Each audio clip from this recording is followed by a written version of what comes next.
your area, and we're gonna get started.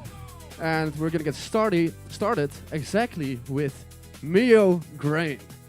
And he's already just hands in his pocket. He's calm. He's confident. He's gonna throw down an amazing combo for you guys. Yes. So, as we said earlier, we have our judges judging 3 different criteria. We have our difficulty, our execution, and our creativity. So when they're all ready and they give us a thumbs up, Mio can begin. And Mio, you have gotten the thumbs up from the judges. So we need to hear some noise for our first competitor here in the finals for our junior division. They are going to be showing why they are the best in the world. And I see a lot of crowd. It is good to have you guys here.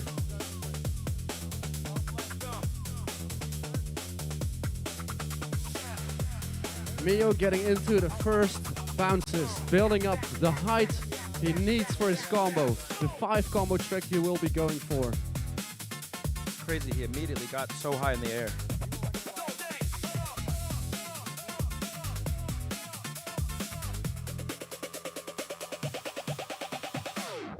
And just taking a little reset there, that's fine. That will not count against him. They have 2 attempts in the full combo. If they mess up the bounces, just the bounces, that's totally fine. Because although it might look easy just jumping up and down, it's a lot harder than it looks. It's all about finding that right position on the trampoline for that first perfect takeoff. You know, if the first takeoff messes up, then the entire combo might get messed up, and that's not what we want. Yes.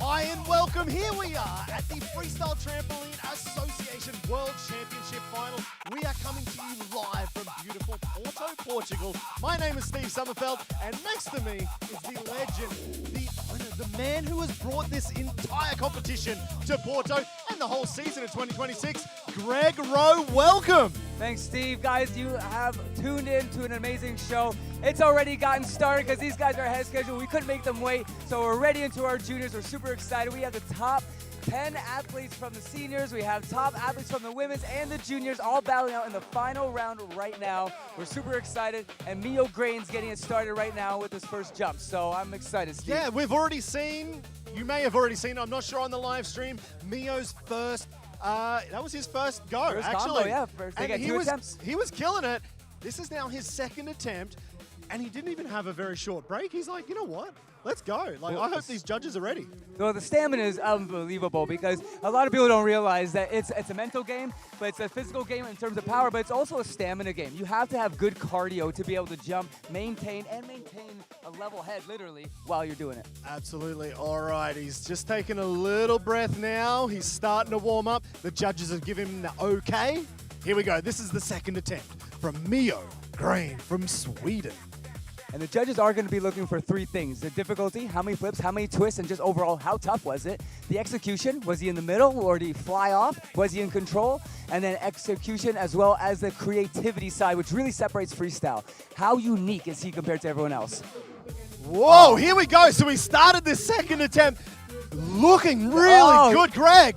Twisted both directions there. I don't know if you caught it. Oh, and he stopped it. He stopped it. What a way to start this entire competition God. here at the Freestyle Trampoline Association World Championships. It's going to be amazing. People don't really realize what they're about to see right here. We're going to check out this replay in a second here. And really what's happening is that, hey, we're on screen, guys. Mio is actually twisting in both directions here. That does not happen in the traditional side, which I come from. You twist in one direction, it's sort of a rule. Here, you continue. Yep, you know, you're done. Here, we want you to twist both directions. So and you can see the replay here. We want to see creativity. This is the slow motion replay. Greg, break it down for us. Well, you can see here, he's twisting, and he goes the other way after, at the last second there, he now goes the other way, using more of a hip twist. There's different types of twisting techniques. You can take off twist, which you're using your mass, but then you can actually hula twist a little bit, which actually makes you go the other way in midair. What a way to start it out. This is the juniors. Yeah, Don't forget, people, this is the juniors. We've got women's coming up, and then it'll be the men's. And already for the first athlete in juniors, This is going to be a hell of a competition. It already is, and we've obviously been watching these guys for the last couple of days. They're literally inventing skills as we go here. It is nuts, and that's what makes freestyle so hard to judge. That's why we're always updating what we're doing every single year. These kids are inventing stuff, so we have to figure out how to score it and how to mark it. All right, now it is time for our second athlete in the juniors. This is William Kjellberg, also from Sweden. Amazing. You can see he's already got to full height pretty much after how many bounces. Just shows you the power and what these guys are doing. And there's a lot of technique to height, not just raw strength, but knowing exactly when to push when you're in the bed. It's not that simple. I was thinking of something different when you said push in the bed. Here we go with William Kjellberg. Mind out of the gutter. This is a PG-rated movie. Okay, look at this. Full, full, full. Oh, beautiful. Getting the grab, and oh my gosh, he rotated. Yes, he lands at the end. What just happened? Did he land cross-legged on that? He did. I think he did. We're going to have to double check from the replay here, but he literally landed with his legs crossed because, again, you're showing the control by being able to actively think to do that in the air. So let's take a look real quick here and see if we can capture it. Held the feet all the way through on that first rotation, trying to tuck in as close as he could. Look at that grab. Foot grab. Yep. Was that the cross leg? I think it was. I would have to watch that literally like 5 more times. But he stomps the landing. The judges are looking for that, and that is exactly textbook. Wow. What a way to come out for his first attempt. He gets 2 shots if he wants to take the second. He doesn't have to take the second, but a lot of the athletes, unless they are so confident in that first one, they're like, well, what do I lose by not going for it? Well, you say that, but I was watching qualification yesterday, and I think it was actually in the juniors. One of the young juniors did such a good attempt on the first one. Even everybody in the background was like, that's fine, you can chill He's now. good. He walked off, he's like, yeah, one and done, I'm out of here. One and done. And it really just shows how much training and prep goes into it, because these guys have been training all year long. They've been qualifying at different trampoline parks all around the world, from Site Trampoline Park in New Zealand to Arl Park in Austria, Gym XL out in the Netherlands, and even Skyland up all the way in the far north in Norway. These are all new parks. They're all jumping on board and supporting this whole community. That's actually one of the biggest things. So this is part of the FTA growth, is to have these new trampoline parks popping up all around the world. I know that's what you're heavily working on right now. Can you tell us a little bit more about it? Actually, we'll get into that just after this next attempt. This is the second one. I don't want to miss from this one. William Kjellberg, because that first one was amazing. Let's see what we can get on the second. Yeah, let's see if he can step it up, because now he's got a free attempt to basically just go big or go home. Oh, this is glory run. Exactly. I love it. And look at that sunshine. Porto, Portugal, the beautiful place. Sunny all the time. And even no matter what happens here, the guys are jumping in the sand, partying basically on the beach, and competing for the world title all at the same time. Oh, absolutely. I'm dealing with sunburn right now. Don't you worry. Porto has been very harsh to my neck. Me too, man. You can see I got a little extra color, but that's okay. I would rather be in the sun than somewhere else. I'm guessing you're going to go very bright red. You'll then peel and go back to being very white. Yes, 100%. Like a good Russian does. Oh, man, I love it. And the fun here, and this is the atmosphere, you know? And this is where there's a lot of sports out there. They're just so serious all the time. We want to bring a little bit of fun, joyful, and get that culture back into even the high-level sports. Absolutely, and I noticed that seeing this community here this weekend. What does that mean? In Portugal. This is the final. This is where it comes down to everything. Yet all the competitors in each category, they're like the best of mates. Oh, yeah, exactly. And you can see, and you will see it right here if you haven't already seen it in the qualifying that we did on Instagram. They're just hugging each other. They love each other. They're really competing with each other as a giant community team against the rest of the world rather than against each other. All right, William is into this second attempt now. There we go. Got the grab. A little travel back. That was that cross-legged landing and into it, but I feel like that's almost where the wheels fell off on that one. And there's always that happy balance between getting creative, getting difficult, thinking outside the box, but getting so outside the box you don't even know where you are anymore. All right, let's check out the slow motion replay. He started good. He had a lot of amplitude in this first jump. Two positions, that's amazing creativity, style points. Got the grab there. The judges are going to be looking at, was it a secure grab, or was he just kind of tapping his toe because he didn't really get the grab and the extension that they're looking for? Yeah, he then landed with the cross-legged but it just didn't go to plan, and unfortunately, not the way that he wanted to finish that. But you know what? That was his gimme. It was a glory run. He took it because it was there, but I think that first one was perfect. He's going to get the first one for sure, and he's not going to get penalized for the second one. The first one will be the one that counts. That's why we give them 2. It's not that simple. You're jumping, and you're in the elements, you're in the weather. You got to make sure that you get the right one, so we always give them 2 tries so they can pick the one that really makes the most sense. All right, now it is time for our third athlete in the juniors. This is Gianluca Binden from Switzerland. So we've got 2 Swiss athletes and 3 Swedish athletes in the juniors. Yes, we do. The North Scandinavian countries have all really performed because they have a lot of trampoline parks out there that actually really embrace this early on. So they're, could say, ahead of the curve a little bit. Speaking ahead of the curve, look how high he is going. Gianluca, well, these guys he's are young. not the biggest guy in the world. He is going to the moon. They're 13 to 15-year-olds, you know, they're young, and because they don't have enough weight, they can't push the bed as much, so they're fighting against their own mass. Oh, wow, okay. It's There's there's a lot you of can see the safety mat did go out there. And just to throw a little shout out, we've got Timmy and Felix on the safety mats. That is an important part of FTA, right? 100%. Safety is #1 priority. If the athletes don't stay alive, how can you have an amazing event, obviously? Well, that's very true. If the athletes don't stay alive, we're not going to have much of a competition here this weekend for the final in Porto. Now, this is the first attempt again for Gianluca. All right, let's see what he's got. I can already see he's more stable. There he goes, right into it. Oh, Quad perfect. Back, full. Gets the open. Good solid feet landing, and oh! Whoa! That's Now, that interesting. looked good, Greg. It did look good. But I would say, looking from the first 2 athletes to now Gianluca, he started super high. But then he kept those next 3, 4, 5 jumps actually a little bit lower. Yeah, he did. And there's a bit of technique there because if he's doing a skill he's maybe not as comfortable with, he will purposely drop the height a little bit so he's a bit more stable. But the judges will be looking at that at the execution score out of 10 and be able to say, well, you know what? Does that actually mean he's not really as in control as he should be at full height? So we'll see which way the judges go with it. All right. So we'll give Gianluca just a moment to take a breath. And while he takes his breath, we do have 7 judges here at FTA this weekend. We have our head judge, Adam Reynolds. We have 3 different categories. We've got difficulty, execution, and creativity. From difficulty, we have 2 judges in each category. Tom Marchant and Jake Mueller in difficulty. In extension, Bryn Laban and Aussie Ali. And in creativity, it is Julian Seau and Nico Starich. Here we go. This is the second attempt now from Gianluca Binden. Gianluca, he's just going to basically want to stomp that landing just to change up. Everything else was looking pretty good. If he stomps that landing, he definitely will be in medal contention. Oh, that is the right way to start it on this second attempt. You know what? I'd say he's actually staying a little bit higher on this second one. Yeah, looking good. The crowd is pumped. Oh that is a major improvement on the first attempt. The first one was great.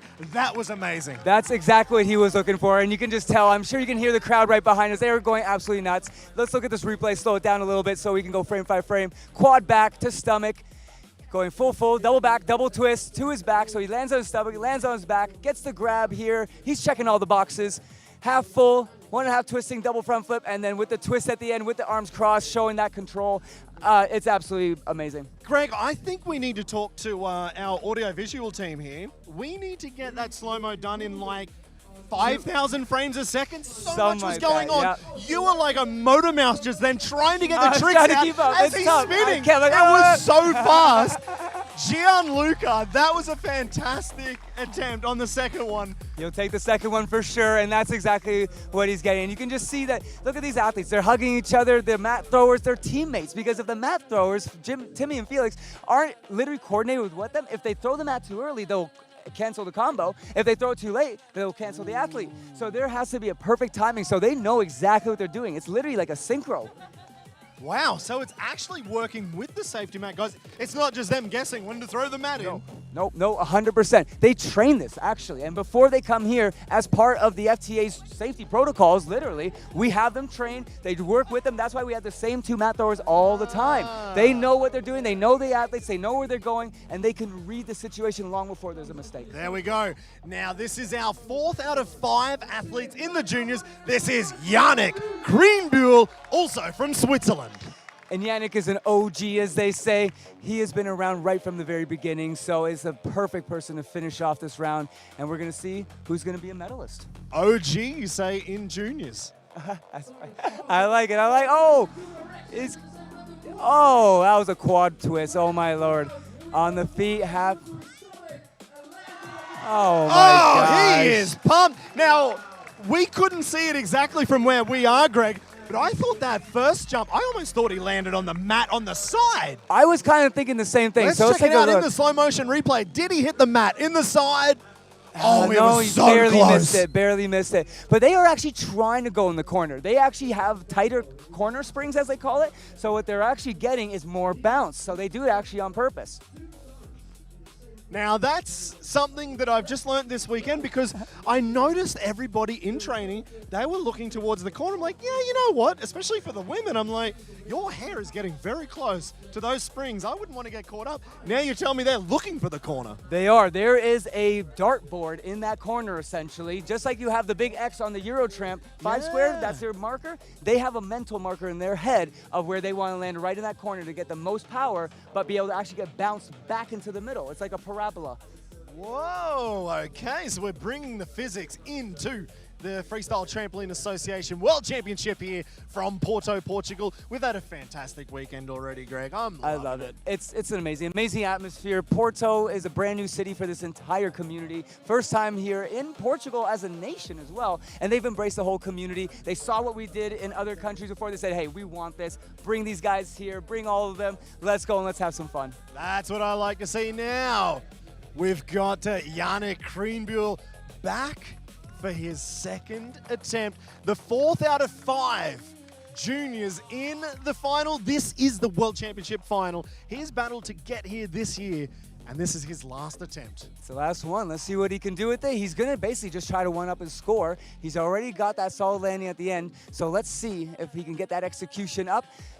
And twisting both directions there, again, as you can see, quad twist. Whoa! Oh, my Lord. Full, double side, and safety flip at the end there. Oh, my! Oh, he hanged on to it. I hope I didn't blow the microphone on that one because I got a bit surprised there in the middle. What was that? That twist on the side, that was amazing. Let's have a little look at that in the slow motion replay. Well, again, this is what the difference is between the freestyle version of trampoline and then the Olympic classical side, where we are looking to move on all different axes. There's no right or wrong way to move. It's what is unique about you. And you can see he's doing basically like a snowboard grab here, and he's now just saying, hey, guys, this is my style. This is what's unique about me. Speaking of different axes, he used every single one of those axes. He was all over the X, Y, and the Z. Well, that's part of it. So for the actual execution and difficulty and creativity, they want all the landing. Stomach, back, feet, landing every single way, showing that you actually are controlling what you're doing, not just magically memorize something, but you actually can control your body. And for those folks at home, I am Australian, and I did say Z because I've been hanging around a couple of Americans this weekend. So sorry to my Australian viewers. Well, how does the weather here compare to that at home? It's actually about the same. Although I would say probably Australian UV rating would probably be worse. So I'd probably say I'd have welts on my neck instead of just being burnt. Ah, man, it's all great. I come from Canada, so if I could live here, I definitely would. Oh, no, I was actually looking at moving to Portugal about 5 years ago. My wife and I, we were walking along the cliffs of Algarve, and we're like, with the red dirt, the cliffs, the ocean, and I said, if a kangaroo jumped across right now, I would have thought I was on the Great Ocean Road in the south of Australia, in Victoria. But here we are, we're in Porto. We're on, is this the Atlantic Ocean, I believe, on this side? Yes, it is. So it's a little bit different weather up here, and I'm loving it. This is an awesome summer in Porto, Portugal. Fantastic time. The venue's amazing. The competition's amazing. The crowds are amazing. Everything is going literally picture perfect. And now we've got our next athlete here. This is our 5th and final athlete in the juniors, and he is going high. This is Alvin Medaleu. Oh, you can see the rodeo there. Thrill, that's 5 twists. Whoa. Big open and with the blind landing. Alvin, man, what a way for the Swede to finish that off. Do you know what I liked actually most in that? The slow down, that twist, that inverted twist. He slowed it all down. Let's have a look in the slow motion replay. You see, you got the 2 opens, the rodeo. That's a kaboom landing on the back for 5 twists. That's 5 times around. Holy moly. Big open. You can see he's spotting the ground before he's landing. He's spotting here. Judges looking for that for control. Half on the last landing there, he adds the half turn at the end. That makes it blind. He does not see the trampoline, making a blind landing is what they call that. Oh, wow. See, I have a big problem with this because I'm a drummer. I can only count to 4. I got lost in all of that, and he did 5 twists. Well, these flippers, outside of even just this competition, they all start in their backyards. There's no rules. Anything goes there. So what they've done is literally push the envelope in ways that the traditional side has never even dreamed of in any formal competition, and we encourage that. So there's athletes out there that have done 7, 8, 9, 10 twists and flips.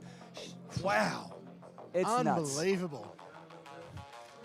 All right, so the judges have a tough job ahead of them. Like I said, we've got 7 judges. We have 1 head judge and 2 judges for each of the 3 categories of difficulty, execution, and creativity. They are going to go through all of the scores right now.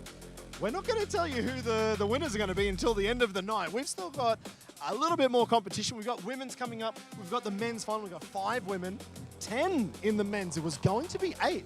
We've had to extend that out. We've got 10 men in their final. Well, we ended up talking with the judges and the athletes, even the brands. It's all a big, giant community vote, essentially. They said, look, there's so many that deserve to be in the finals. Well, let's up it. And the beautiful part about being still a new, young action sport, we get to make those executive decisions on the fly. You could say it's freestyle time. You know, so we extended it just to make sure that everyone got their moment to shine.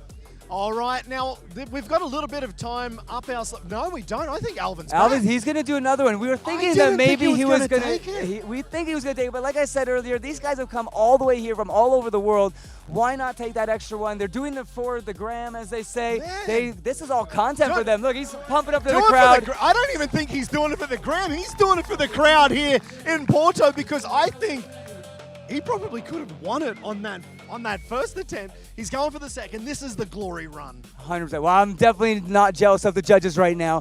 Absolutely not. Yeah, you only one person loves you at the end of the night when you're a judge, and you've got a lot of people who don't like you. Yep. But no, these guys, they love it, and they just love being in front of the crowd and showing off more than anything. Look how high he is going. Open. Oh my so gosh. much higher. 3, 4, 5. Easy open. Full. Oh, I love that. The DD. Slowing it down. And he's landing. That's the one. Look at that energy. The crowd is going ballistic here. It was just absolutely amazing. We have to look at the replay here. Big open, big extension. Look at that. You cannot match that. Kaboom. Full double twist. Oh, 5 twists. Sorry. Oh my gosh. Full in. Another twist at the end. So he upped the DD here actually on this one. So he's going for the extra. He's going big or go home. And again, that beautiful blind landing. He knew he had landed it before he was even there. That was, I mean, we're not judges, but from where I'm sitting right now, that looked to me like one of the best runs. It was definitely one of the best, but all of the athletes here are in contention for sure. They're all the best juniors out there. So that really wraps up an amazing first round for our juniors. We're going to see what the judges do with it. Absolutely. Now, we do have a couple of minutes up our sleeve, so I'm going to give a little bit of a shout out to one of our main sponsors, Eurotramp. This is the 5x5, I believe, Eurotramp. This is the competition trampoline here at FTA. We also have Eurotramp at Night of the Jumps. We have you guys with us. So Eurotramp supporting the Freestyle Trampoline Association with the World Championships series all around the world. And we couldn't do it without such a good trampoline. Well, the big thing is not just the stage, it's the fact that they put their hand up and said, you know what, guys, we support this new freestyle movement. When all the other classical guys were bashing these kids, making fun of them, talking about this, that, and the other, but these guys said, you know what, we know there's a future here, we'll invest, let's go, and they were the first ones. It's all about freestyle here. We're not too worried about the Olympic style of things. We are more about freestyle. That's where I come from. I'm from a freestyle background. You are too. That's what we're here for. It's just, there's no rules. Almost no rules. We have a structure, but we try We to have make a structure, but no rules. Exactly. There is that happy balance because I actually come from Team Canada, so I know what that system looks like and I understand how they got there, but I also understand you got to modernize, you got to get updated with the new youth of today, and this is what the youth want today. Absolutely. All right, so it looks like our women have come out. So we've had to speed the program up just a little bit. We had some technical difficulties at the start of the show, so we're going to run this a little bit quicker than expected. So the women look like they are up, and we've got 5 women in the top 5 final. This is the World Championship final. Everything that's happened all year comes down to right now. 5 women. So we've got France, Netherlands, Germany, and Austria representing. 2 from Germany. So we've got Oceane Serman from France. We've got Liza Borges from Netherlands. Mira Schwalm from Germany. Victoria I'm going to have to get this right. Dershowitsky. It took me a couple of times too. Dershowitsky from Germany. And Marlene Metzger from Austria. Sorry about that, Victoria. Even though she's the world champion 2025. Yes, she is. So we are expecting to see some great things from her, but we've seen such a huge spike in the girl category. They call themselves girl flippers, and that was actually from them. So it's quite interesting to see because all of a sudden we got onto the world stage with some festivals we started working with. We started dealing with the X Games and other major festivals, and all of a sudden everyone's looking at us saying, this might be the new action sport. When we've seen a huge uptick in just the female category just in 1 year alone. Wow. We have brand new girls all over the world. One from Estonia even who was competing. I saw her yesterday. Exactly, and yes, she didn't make the finals, but the fact that they're getting included, that is really the important part. That shows growth. And actually, I think yesterday during the qualification, there was also another lady from Estonia. Is that right? And she's developing the FTA up there in, very northern Europe. Yeah, and that's quite a story. Again, we're seeing that there's sort of like snowboarding in the 80s, right? When they first started, everyone's like, what is that? And you can see the classical side was a little hesitant, of course, as everyone is for something brand new and out of control. We, as the FTA, basically said, look, we want to control this. We want to harness this energy. We don't want to dampen it out. We want to control it, harness it, and structure it so that we can really see the best of it. And Sigrid from Estonia. Sigrid, that's right. She's come all the way here. And she said, you know what, Greg, I want to bring this to Estonia. Let's work with the local gymnastics federation. We're actually going to be doing a virtual sort of training clinic to introduce freestyle for the first time in Estonia right after this next month, literally in September. She's helping really put that together. So we have a lot more support now from the classical side, which is great. Wow. Now, Sigrid actually showed me some photos of their first trampolines. I'm not even sure what year it was. Must be back in the 90s. And she said most people looked at it and went, I would never jump on that trampoline. There was no safety mats. It was like bent in some parts of the trampoline. And that's how they started. But right now, they're about to get all the best equipment.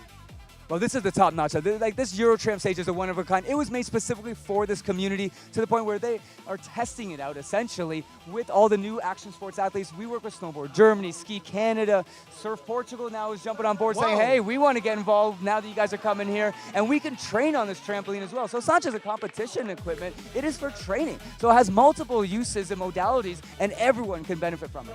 Absolutely. Now, what I used the trampoline for back in Australia when I was a kid, I put the trampoline up on its side and I used to just wet it with water and run and jump at it and see how hard I had to run and hit that trampoline before it'd fall over. That's funny, and there's so many uses of trampoline. Fun fact, it was actually developed in 1944, if I get my dates correct, by George Nissen. Shout out to George Nissen. He's long gone at this point, but he was the pioneer that invented the whole thing. And from there, it's evolved over time. Really? There is a society called the World Acrobatics Society that gathers every year in Vegas. I was actually a board member once. I've now kind of been very busy, but they are celebrating George Nissen's legacy every year, still to this day, and these guys 70, 80, 90 years old.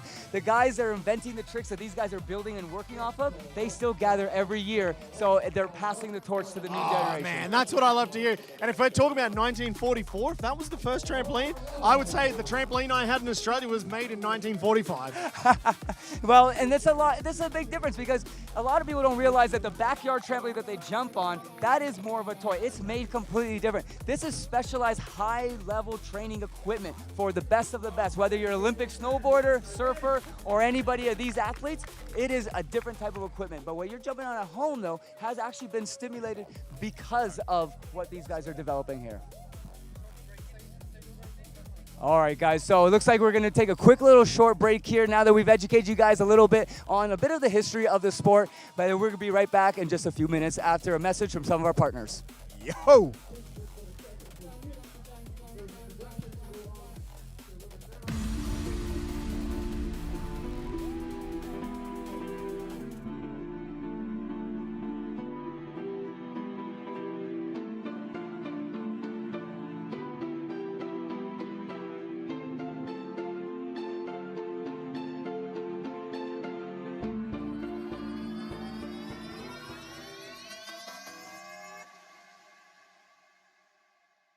Alright, these ladies will be qualifying. With the kaboom, we have a team acceptable with the double the triple pin-out tournament.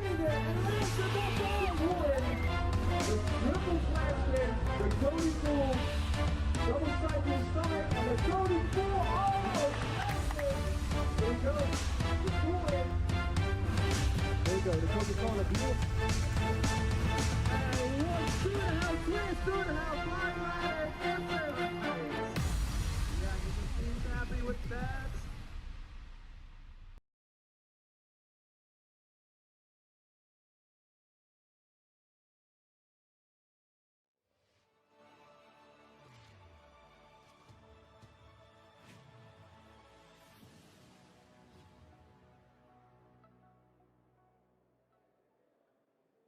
A very good evening and welcome to the beautiful Round Chapel here in Hackney, East London, for a historic event inside this historic venue. It's the inaugural Freestyle Trampoline World Championships. 20 of the finest flippers found anywhere in the world have descended on the UK capital for a truly historic event. Their maiden World Championships. The sport that was born on Instagram is now on the big screen. Stephen Jameson, to have you company with Ted Southwood. Ted, this is an awesome event, this. You've been inside this community for a long time yourself. How big is this event for the sport of freestyle trampoline?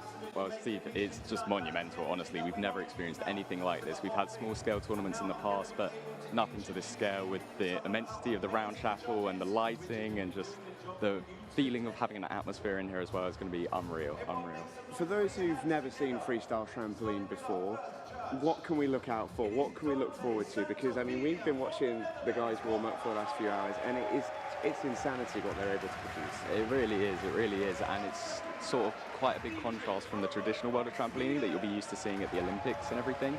It's not about the pointed toes, the very stiff routines, you know, it's about just pushing the limits on what you can do on a trampoline, going for the best tricks, the most flips, the most twists, and sort of combining that all into a combo of less skills than in the Olympic world. What you're about to be treated to, I think, will be very, very entertaining.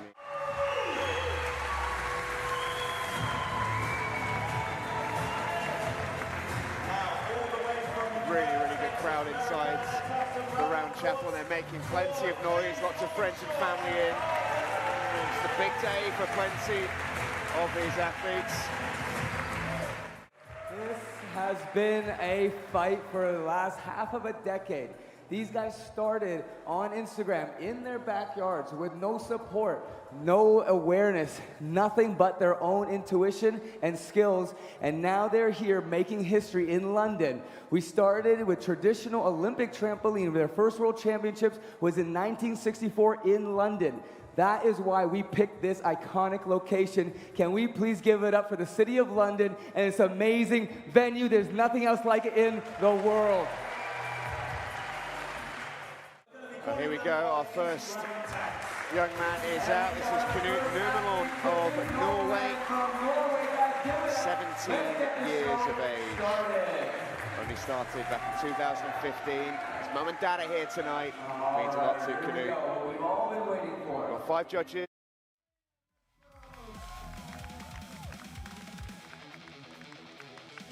All right, we are back for the second part of the show here. Now we have the women about to come out.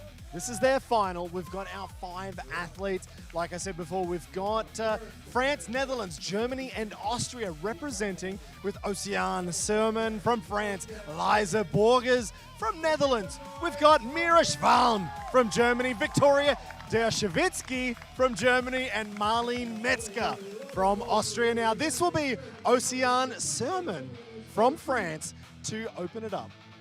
I love it. It's great to see new, fresh people coming in and jumping into the whole community. A bunch of the girls that came in for this year, this is their very first time competing at all at the world stage and even a qualifier. They've been training on their own a little bit, but they've been a little bit nervous. But you know, we said, hey guys, let's go. We can do this. We encourage them to come in, and they're here and ready to jump.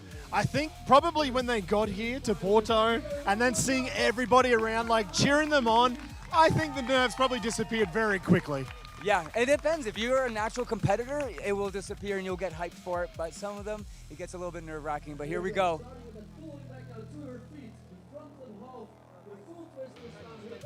All right, Oceane. Okay, here we go. She bounces almost completely out of there to finish that off. Let's have a little bit of a look in the slow motion replay from our only French competitor in this final. And France has actually been a very strong country naturally, but they did not make it all the way to finals. So this is one of the new athletes that I was mentioning. So you can see here, she's a little out of control, getting the flip back in the middle, but she just keeps on going. And it just goes to show, once you kind of get off track a little bit, it's really hard to then steady yourself to get back on track, because you normally overcorrect, as they say. Well, that's why you've got an eraser on a pencil. We're going to rub that one out. We're going to come back. This is going to be the second attempt. And this is why we give them 2, because we don't want them to feel like it's all down to one. It's actually a safety consideration that people don't even think about. Because if you think, oh my God, this is the only way I can do this, you're more likely to take a risk that you just don't need to take, right? But we give them 2. They say, you know what, it's okay. I got the nerves out. Now I'm ready to go, and I think she's going to stomp this one. Yep, exactly right. I know what you're saying there, because that first run always sucks. You're like, if I could just get the first one out of the way, second one's going to feel amazing. Here we go. And second attempt. She's already started off way better. Look at this, and there it is. Much more control on that second one. Exactly what you said, Greg. She got a little bit more composed on that. She got to take a breath, come back for the second attempt. Let's check it out on the slow motion replay. Well, the interesting part here is, again, this is skills that you won't even see the average Olympian do. And I competed with Team Canada, so I know what I'm talking about here, where the back skill at the end here that she's going to end with, 2.5 twists, blind landing. There are a lot of high-level classical athletes that literally don't even do that skill. And to finish it all off, they threw the safety mat in, but she didn't need it on that last one. That is okay. We would rather be safe than sorry, so we do not penalize them for using the throw mat. We would say, you know what, as long as you land on your feet, it doesn't matter what the actual surface is, whether you're jumping off and landing, whether it's on the trampoline with no mat or with the mat, we don't care. No deductions. No deductions. Oh, no. That's what I like to hear, man. That's FTA. FTA. Yeah, it calms the nerves, and it's more of an athlete perspective. When you make it too rigid, it hurts the performance of the athlete and the sport as a whole, because now the audience is getting penalized for it as well. You want to see the biggest, the most twists or the most creativity, and if you're stuck in this little box, you're not going to do the biggest things that you could possibly do. 100%, and you want the athletes to feel comfortable. If the athletes aren't comfortable, they're not going to be performing at their peak anyway. Exactly. This is our second athlete now. This is Liza Borgers from the Netherlands. And Netherlands has been a very strong sort of country in this sport as well. You can see the orange, and you can see in the crowd, there's a lot of orange. They're supporting her. They're going to go nuts when she finishes this. And changing directions mid-run, mid-attempt, but she just threw it away on that last landing. It's, again, that balance between difficulty, creativity, and stomping for the execution here. You can't always get all 3 of them, so you'll see them pick different ones based on their skill, based on their, basically figure out what's your personality on the trampoline. And that's hers, and she's one of the only girls in the world that twists both directions, so that will separate her from the rest. Okay, because I did notice that coming into it, like she did look a little bit different than what we've seen so far in this competition. Well, we want these guys to show off their personality. The world as of 2026 is a world where everyone wants to stand out from the crowd, right? So this is where we want to give them that stage, literally, to do that on the trampoline. Absolutely. Now, Liza has taken just a moment or two to catch her breath, make sure the judges are ready. They've got a tough job, of course, so she's just double checking. Is everybody ready? I see the thumbs up from the head judge. All the judges now, big thumbs up. Second attempt now for Here Liza. we go. I think she's going to get this one. We'll call that one a warm-up, just shaking out those legs, you know. Absolutely. And we're going to see her stomping. I know the crowd's just going to go nuts. So let's see her go. She's wasting absolutely no time here, getting right to full height. But you actually have to hold your breath when you land. There's a lot of technique just to jump up and down, but she's right into it. You can see that technique. Double, nice twist to her back, forward, and double front. Oh, yeah! She gets it. I'm here cheering, guys. If I'm in the stands, I'm literally getting right into it. Oh, man. That was the way to finish it. You could see she was pumped with that second attempt, Greg. Let's have a look at this slow motion replay. Looking so much better on the second one. Yeah, you can definitely see it. She's got the double kaboom there, as the boys were doing earlier.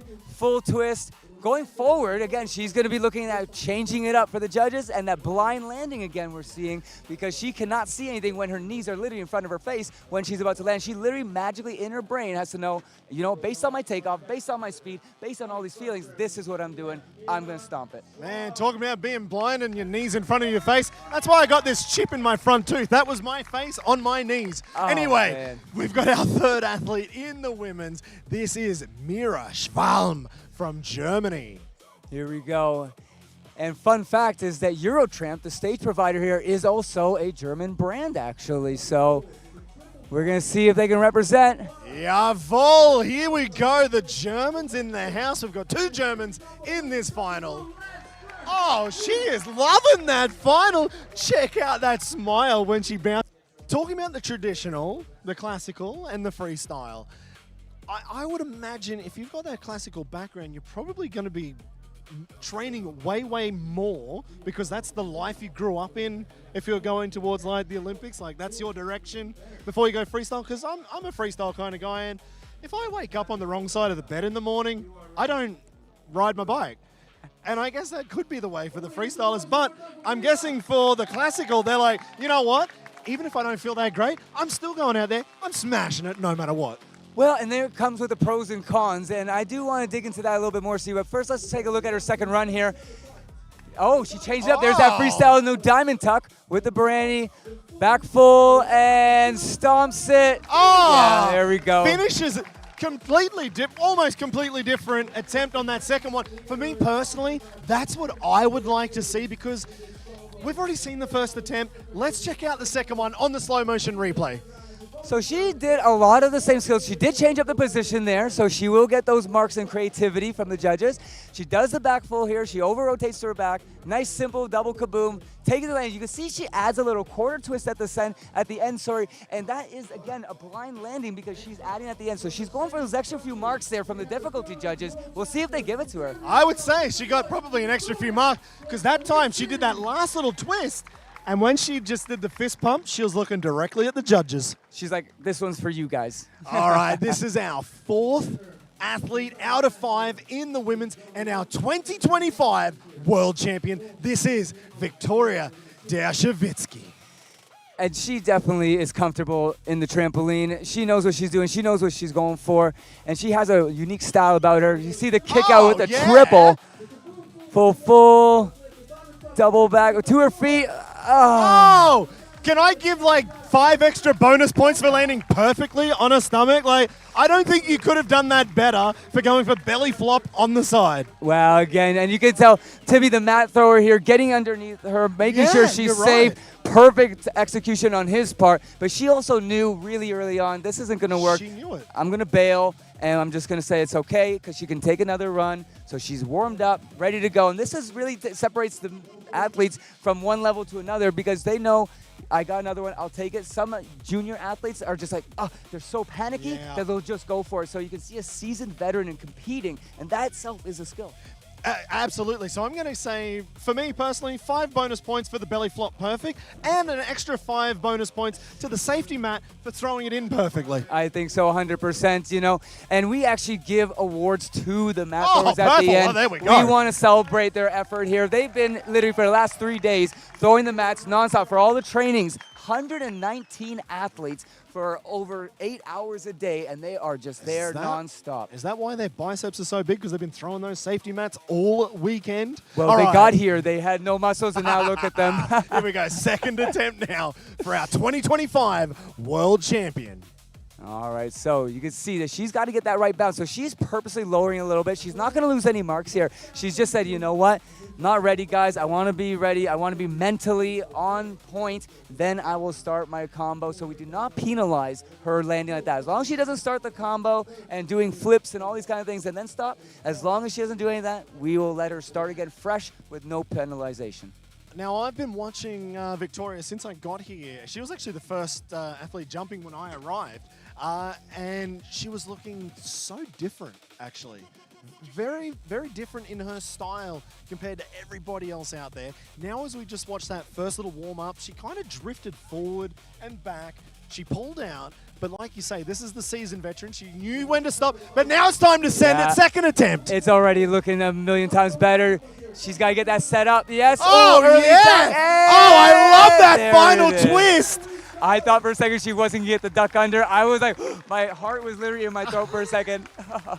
That is how you do it, folks. That's why she is the current reigning world champion. Can she hold on to that title with that second and final run for her? This is the final for 2026. Check it out in the slow-mo.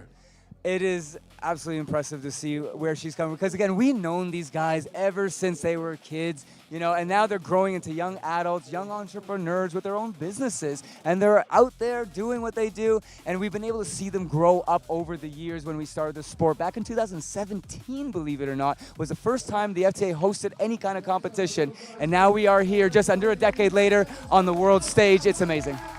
Absolutely unbelievable. This is our final athlete in the women's category. This is Marlene Metzger from Austria. Now, Austria has an amazing lineup as well, both male and female athletes. These guys are training at Eurotramp. Eurotramp is the pristine training center for all of Austria. Everyone knows it in the community. They go there as like a rite of passage, right? So she trains there along with some of the other athletes. Big shout out to Evan Rocha, the head coach of Eurotramp. He is a Berg Masters of Bounce athlete, and he's been training all these guys. Austria is on the map because of Evan Rocha. Oh, wow.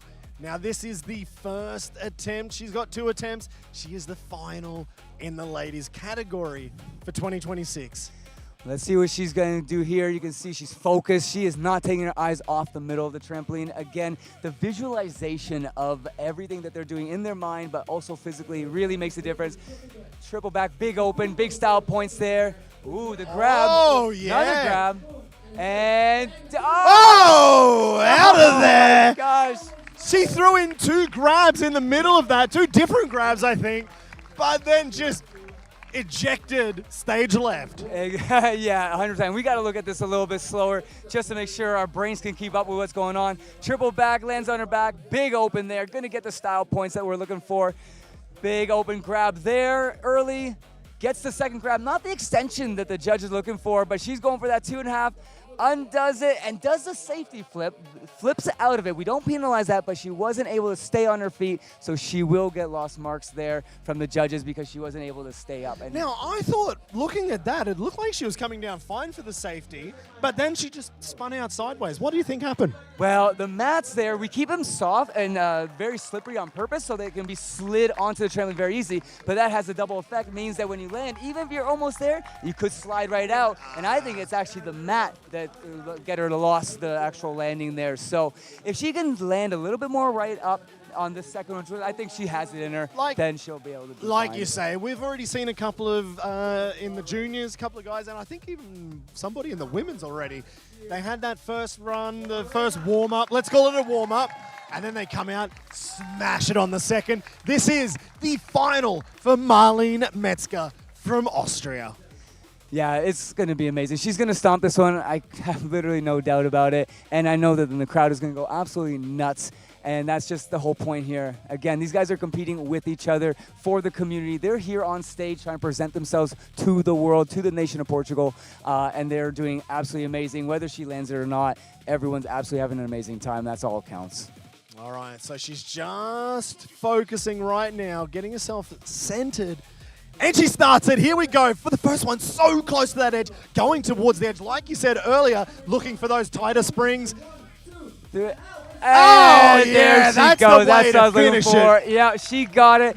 And when you see this, we're going to have to really break this down a little bit. She was a little bit all over the trampoline, which is why they make it wider for this specific occurrence. But the reality is that she was able to bring it back and be able to stomp the landing. Here we go. This is the slow-mo, Greg. Yeah, let's check this out. Big extension, that's what we're looking for.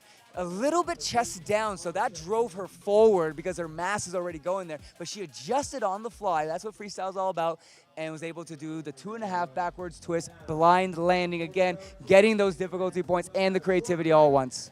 What a way to finish the women's category. That was her second and final attempt. So that is it from the women's side of competition for 2026 here in Porto, Portugal. Again, our 7 judges have the toughest job in the world. One I do not envy. I know what it's like to be a judge. So do you, I'm sure, Greg. Yeah. And like I said before, you're going to have one person who loves you at the end of today. You're going to have a lot of people who are very upset, maybe not too upset, but the judges do have to look at every single part.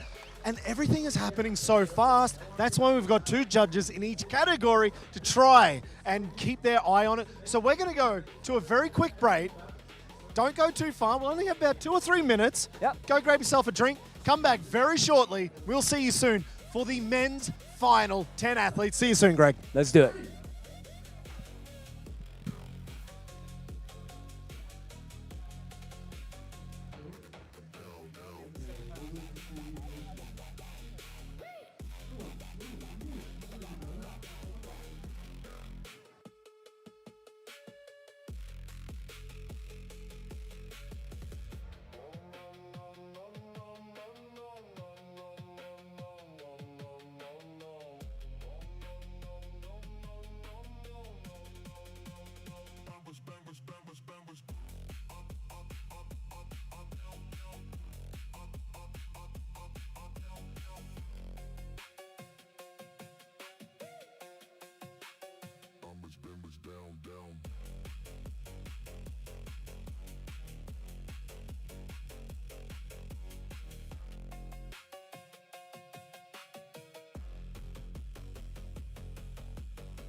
In the year 2010, Eurotramp celebrated its 50th anniversary.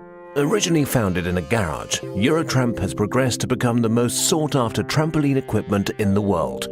It's the choice of the champions, used at approximately 85% of all the top-level competitions worldwide, including numerous World and European Championships, World Cups, as well as the 2000, 2004 and 2008 Olympic Games.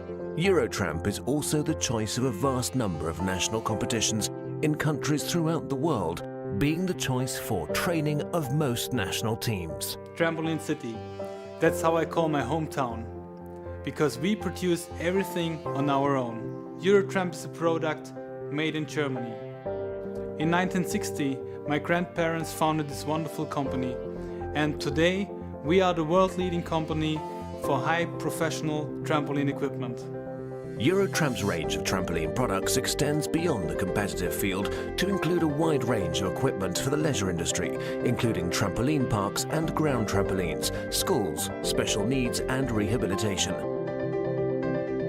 For all textile materials that we use, we do have an Oecotec certification, which guarantees you that you do not have to worry about harmful chemicals inside our paddings or jumping beds. The quality, innovations and the reliability of Eurotramp equipment is famous throughout the trampoline world. The steel for our trampolines is exclusively made for us. It is very light, but also very stable. Our trampolines are up to 100 kilo less weight than comparing models on the market. Eurotramp has the flexibility in their production to produce bespoke equipment for shows, sports and movie production. Beside our well-skilled staff, we are working with the most modern technologies available on the market to ensure highest quality to affordable prices. Today, Eurotramp supplies the most powerful certified competition trampoline in the world, as tested by the FIG, the premium 4x4. Eurotramp supports the FIG development program now for many years, that countries who start with trampolining have a good chance to reach the top level like many countries before. To enhance the popularity of the trampoline sport all over the world, we have released a trampoline education program with following contents: trampoline, mini trampoline, and psychomotricity. We take responsibility for safety and education and pay a lot of attention to sustainability. Eurotramp is a 100% family-owned company. We do take care of the sport, as well for our environment and our workers, from whom we expect the most reliable trampoline equipment, which is produced in Trampoline City. We give our best daily and have the determination and drive to be the best in whatever we undertake. We believe that this philosophy is seen in our equipment and service and is the reason for Eurotramp's success. Eurotramp. Experience, quality, innovation.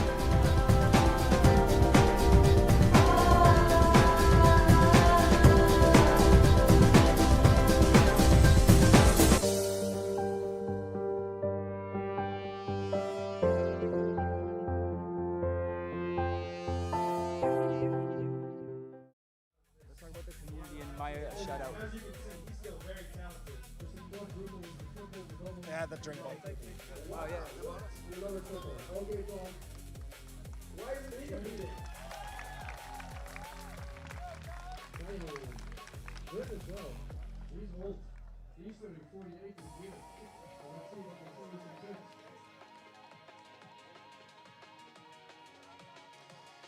All right, we are back for the final of the FTA Freestyle Trampoline Association World Championship here in Porto, Portugal. Greg, we have had an awesome weekend, and for the men's, it's all coming down to this.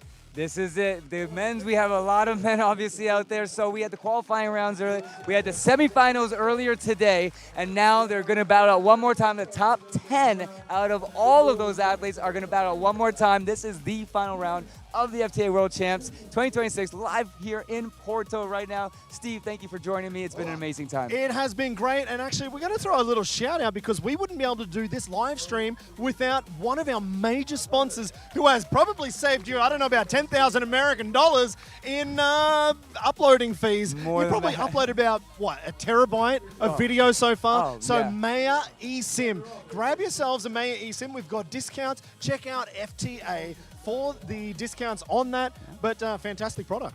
No, they're amazing. They are literally wirelessly connecting this entire venue right now. And Steve, you do a lot of work with Night of the Jumps and stadium shows. You know the cost of doing that. So without Maya, we literally would not be broadcasting right now. Absolutely. I know what it's like when you're looking for a Wi-Fi partner to get all of this video footage uploaded on time. We want this to go out with as little lag as possible, and that's exactly what we got with this eSIM.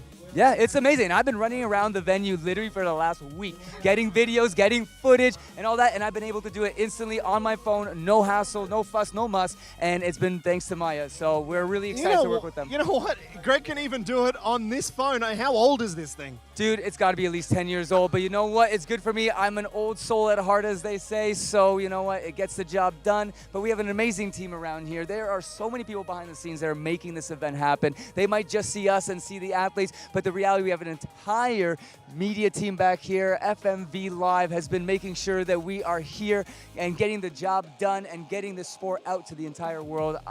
Honestly, I can't give them much of a shout out in terms of saying, guys, thank you for helping us make this work. Thank you to Maya eSims for making the connectivity. Thank you to our DJs and our team. We have tons of volunteers all coming together. They're live streaming, picking up chairs, moving banners, doing this, doing that. It takes entire community to make this event happen. Now, that is talking about everybody on the live stream. You're watching it right now. Now, for everybody here in the background, we've got this massive crowd of people here in Porto. We're in basically the center of the major city of Portugal, right on the beach, but we also have the Acon action zone out the back. So a huge shout out to Acon for putting that all together. So anybody can go back there, do a little bit of training on the smaller trampolines, get themselves set up, get themselves ready, maybe warmed up, and come out here and compete. And that's the whole point, is that we wanted to have the competition stage so you can see the best of the best, battle it out, and that's what the Eurotramp stage is. But then we work with other manufacturers all over the world, and we're, I would argue, the only unique sort of entity in the trampoline world that works with multiple manufacturers in the same venue.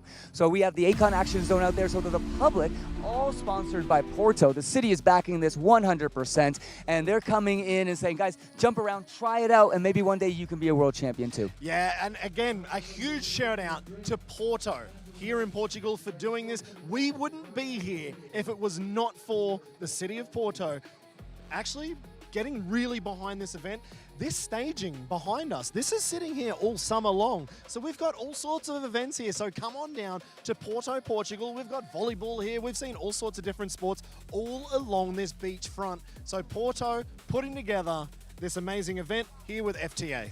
Well, this venue is absolutely one of a kind. And you can imagine, when people start seeing these guys flip and doing all their viral videos online, which everyone's seen them, they're literally getting billions of views, right? So they see that. So all the cities are looking for us right now. But we said, you know what? Porto is the one we want to go to because it has the culture. A lot of people don't realize that back in 2015, 16, 17, when the whole thing was getting started in California on the beaches there, that was the only place that they would take a trampoline, put it on the sand, and that's where it all got started. That's where we did our very first event. So we wanted to come to Porto specifically because we want to recreate that atmosphere. You want to you started on the sand, you want to finish on the sand here in Portugal. Now it sounds like we've got our two MCs actually for the crowd. We've got Dom and Jesse. They're just winding everything up, so it sounds like we're about to bring the men's out right now. It looks like, and Jesse, you can hear the crowd going from them. These are actually influencers. I think combined they've got something like 8 million followers across all their socials. So the fact that they've come out here to support the city of Porto, support the FTA, support the entire community, you can't get better MCs. What are they doing MCing? They should be out there competing. They used to, actually. Back in the day, Jesse Heffels used to, but he's now a vlogger. He's helping us make sure that we tell the story, and that's really the important part. It's much more than just tricks and flips. It's about the community that has grown from the backyards and the sport born on Instagram, as we're known, and that's what we're seeing now. All right, so now we do have the men's all lined up. This is the final competition for 2026 at FTA. We have got Emil Havstein from Norway, Tim Knudsen from Sweden, Siard Spahn from Netherlands, Knut Nomland from Norway, Milko Abrams from the Netherlands, Sebastian Fugelstad from Norway, Johannes Luthi from Austria, James Openshaw from the USA, and from the two Swiss athletes, we've got Levin Simon and Robin Steiner, the record holder, both there from Switzerland. So we have got the best of the best in the men's category right now. We have seen them through the qualification, through the semi-finals. This is the top 10. It was a top 8, and we've said, you know what? Let's throw that rule book, which is only a couple of rules in there apparently. We've thrown that out the window. Let's put 10 athletes in this final. Well, it was a tough decision because we've always done top 8 before, but now we said, you know what, it's so close that these guys are battling out and they're pushing each other. We said, look, let's extend it a little bit and give everyone their time to shine. And that was a community decision that was just made a few hours ago, actually. So it is, again, showing you that we're still a young sport. We're flexible, we're malleable, but we are still making sure that there is a framework that is dependable. Oh, it's freestyle. We're not too worried about rules in freestyle because we want to see the best result. I want to see the best athletes out here, and if that's what we need to do, damn it, that's what we're going to do. 100%, and we do have the best athletes here. We got Emil. Emil, again, OG flipper from way back in the day, and you can see he's got a nice Berg logo. Berg is, again, a manufacturer that is supporting this whole community here, so he represents them, is sponsored by them, and Leiko, the manager for the team, he has done a magical job of really helping professionalize the sport on a commercial level. So big shout out to Leiko and the Berg Masters of Bounce team. Wow, you can tell now we're in the men's category, a bit more mass with Emil. He is going so much higher. You can see it straight away. Again, look at that, starting open with the quad side. Early twist in the middle there, setting up. Oh, he started with so much amplitude on that one. Emil Havstein from Norway, but he decided, you know what? It's safe enough to come back for the second attempt. So he pulled out halfway through, take a break. Judges don't have too much to stress about on that one because he didn't get through to the end.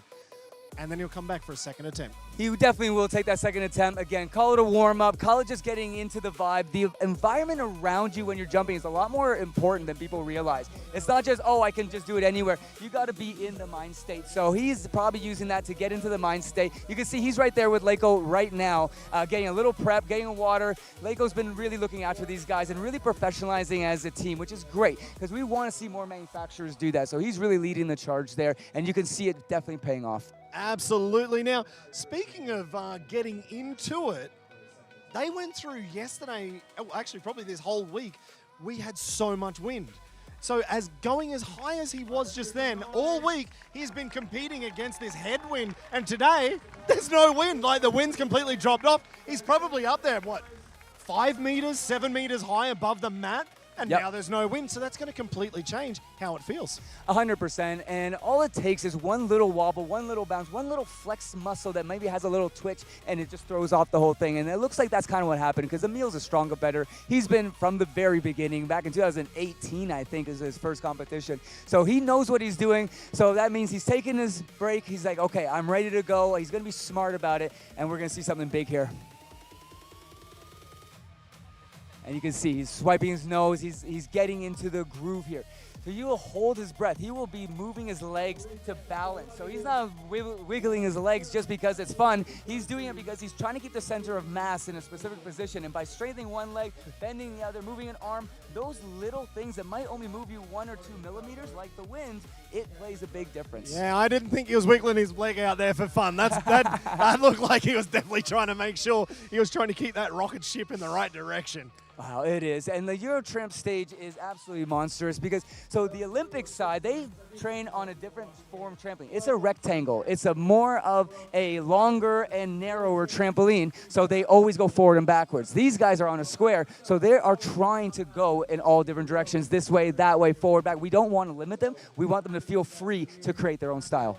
You know, you're talking about that. So when we have FTA at Night of the Jumps at our Freestyle Motocross World Championships, we've got 2, but they're the Olympic trampolines. Yes, they're the 4x3, the rectangles. Yes. And I was talking with Bryn Laban yesterday, who's one of our actually athletes. He's a judge today, but he was telling me at Night of the Jumps, it's a completely different way of approaching it because having that rectangle, it just feels so much more different. It changes the attitude and the mentality of what you're doing because now you're basically working on just 2 dimensions instead of all 3, essentially.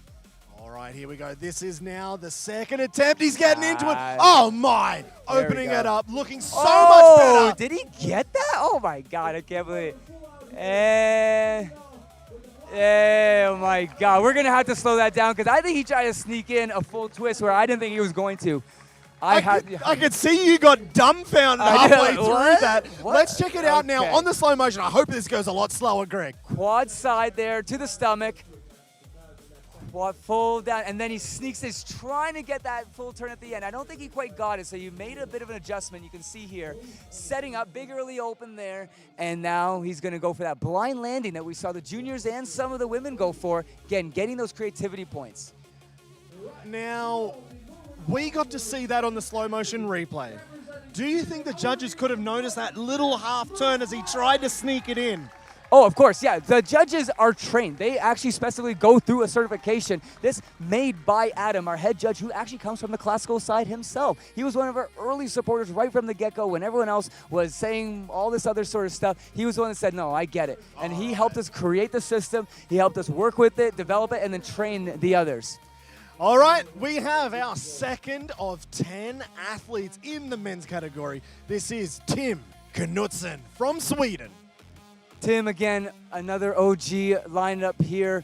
These guys are just absolutely throwing down. It's just a pleasure to watch what they're doing. A lot of the times I'm running around like a chicken with my head cut off, and I don't get to actually enjoy the show. This is one of the first times, and thanks to you, Steve, for helping make this happen, that I can actually enjoy this as if I'm part of the show and not running around trying to fill in the gaps and all these other things. So it's very cool. You are part of the show. That's why we're here commentating. You are part of the show, Greg. Oh, and he's decided to take a little break. And I was going to say, I love how you said again, another OG.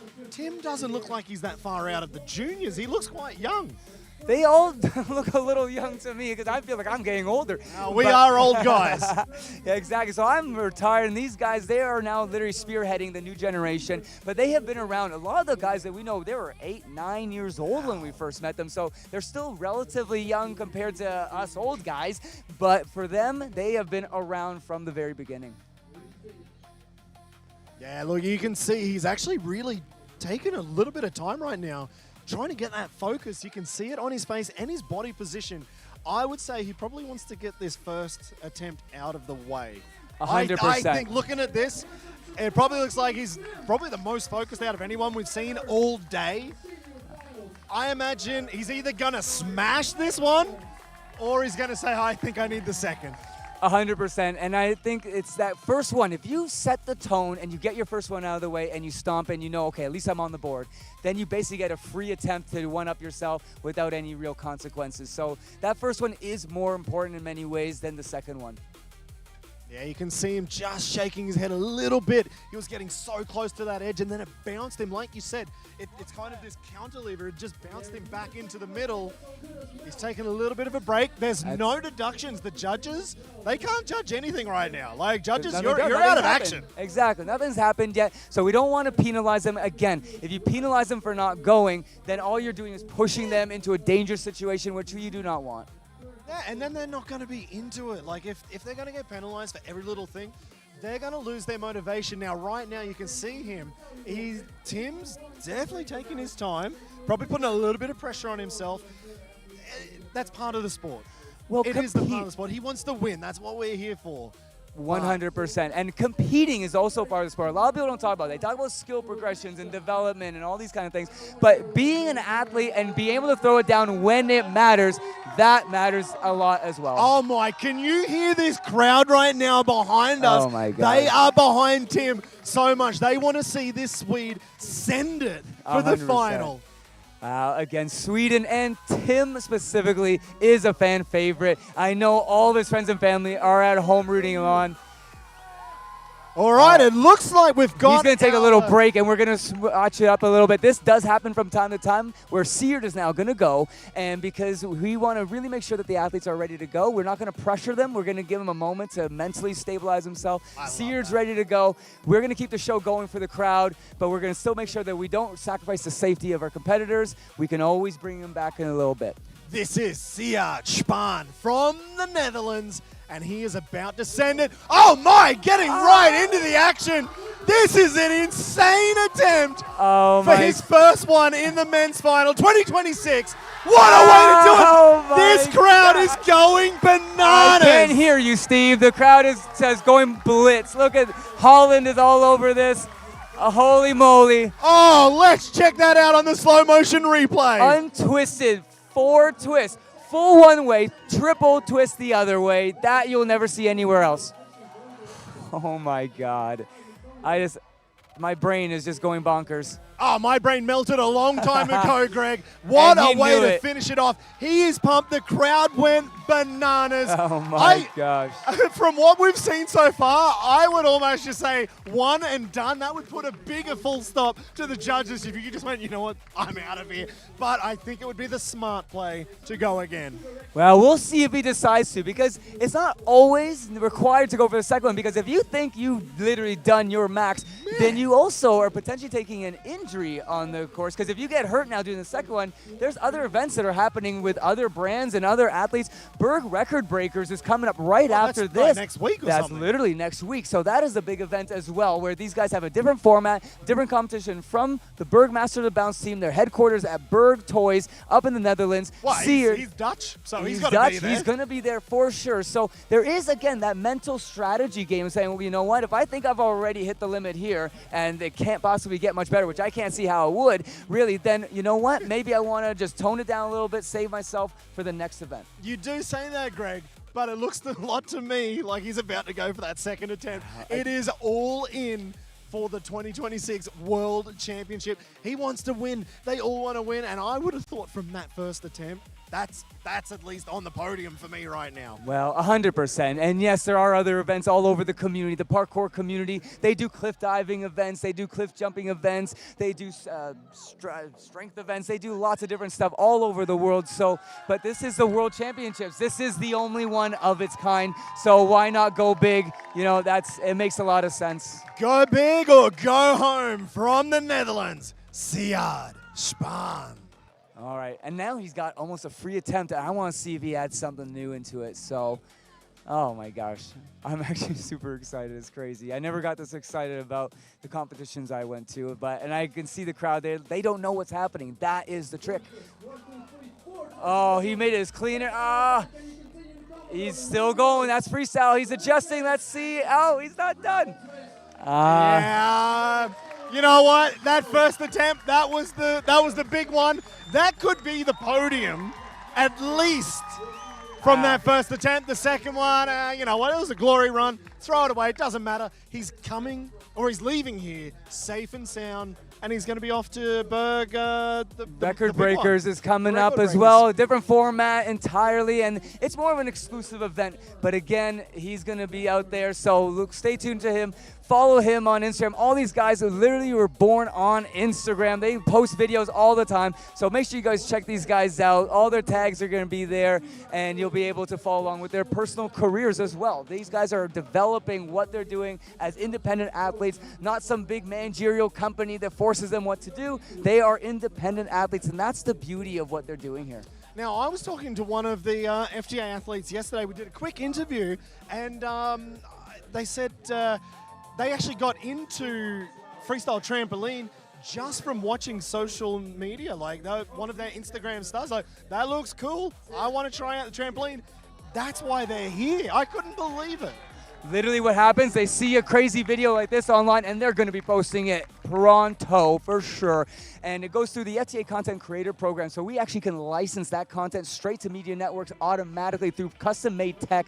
So they'll see those videos, then they'll say, hey, I guess I should buy a Berg, an Acon, a Eurotramp, you know, this company or that company. There's lots of other manufacturers. They buy one real quick, they take it home, they start training by watching videos online, and then they come to an FTA event, and then they work from there.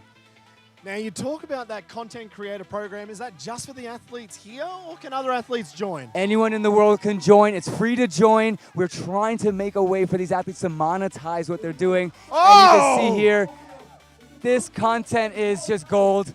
Tim Knudsen is now back out from Sweden. So he had a little bit of a break. We let Siad Spahn go through from the Netherlands, and that is why Tim wanted to have that small break, come back out, and he just smashed it then. And again, it just goes to show that we need that flexibility, right? When Tim wants to come back, we want to make sure that we give him his chance to shine. We're here, look at this, full, and he's twisted. Big early, but it looks like he kind of bailed there. I think he was trying to get that all the way around, and he kind of said, nope, I'd rather be safe than sorry. And I'm going to see if they puts the hands down. Not a complete fall, but the hands touching definitely will be a deduction, of course. You know what? I think for how he approached that first run before Siad came out, that's a good way to get it done. We've got Robin Steiner there.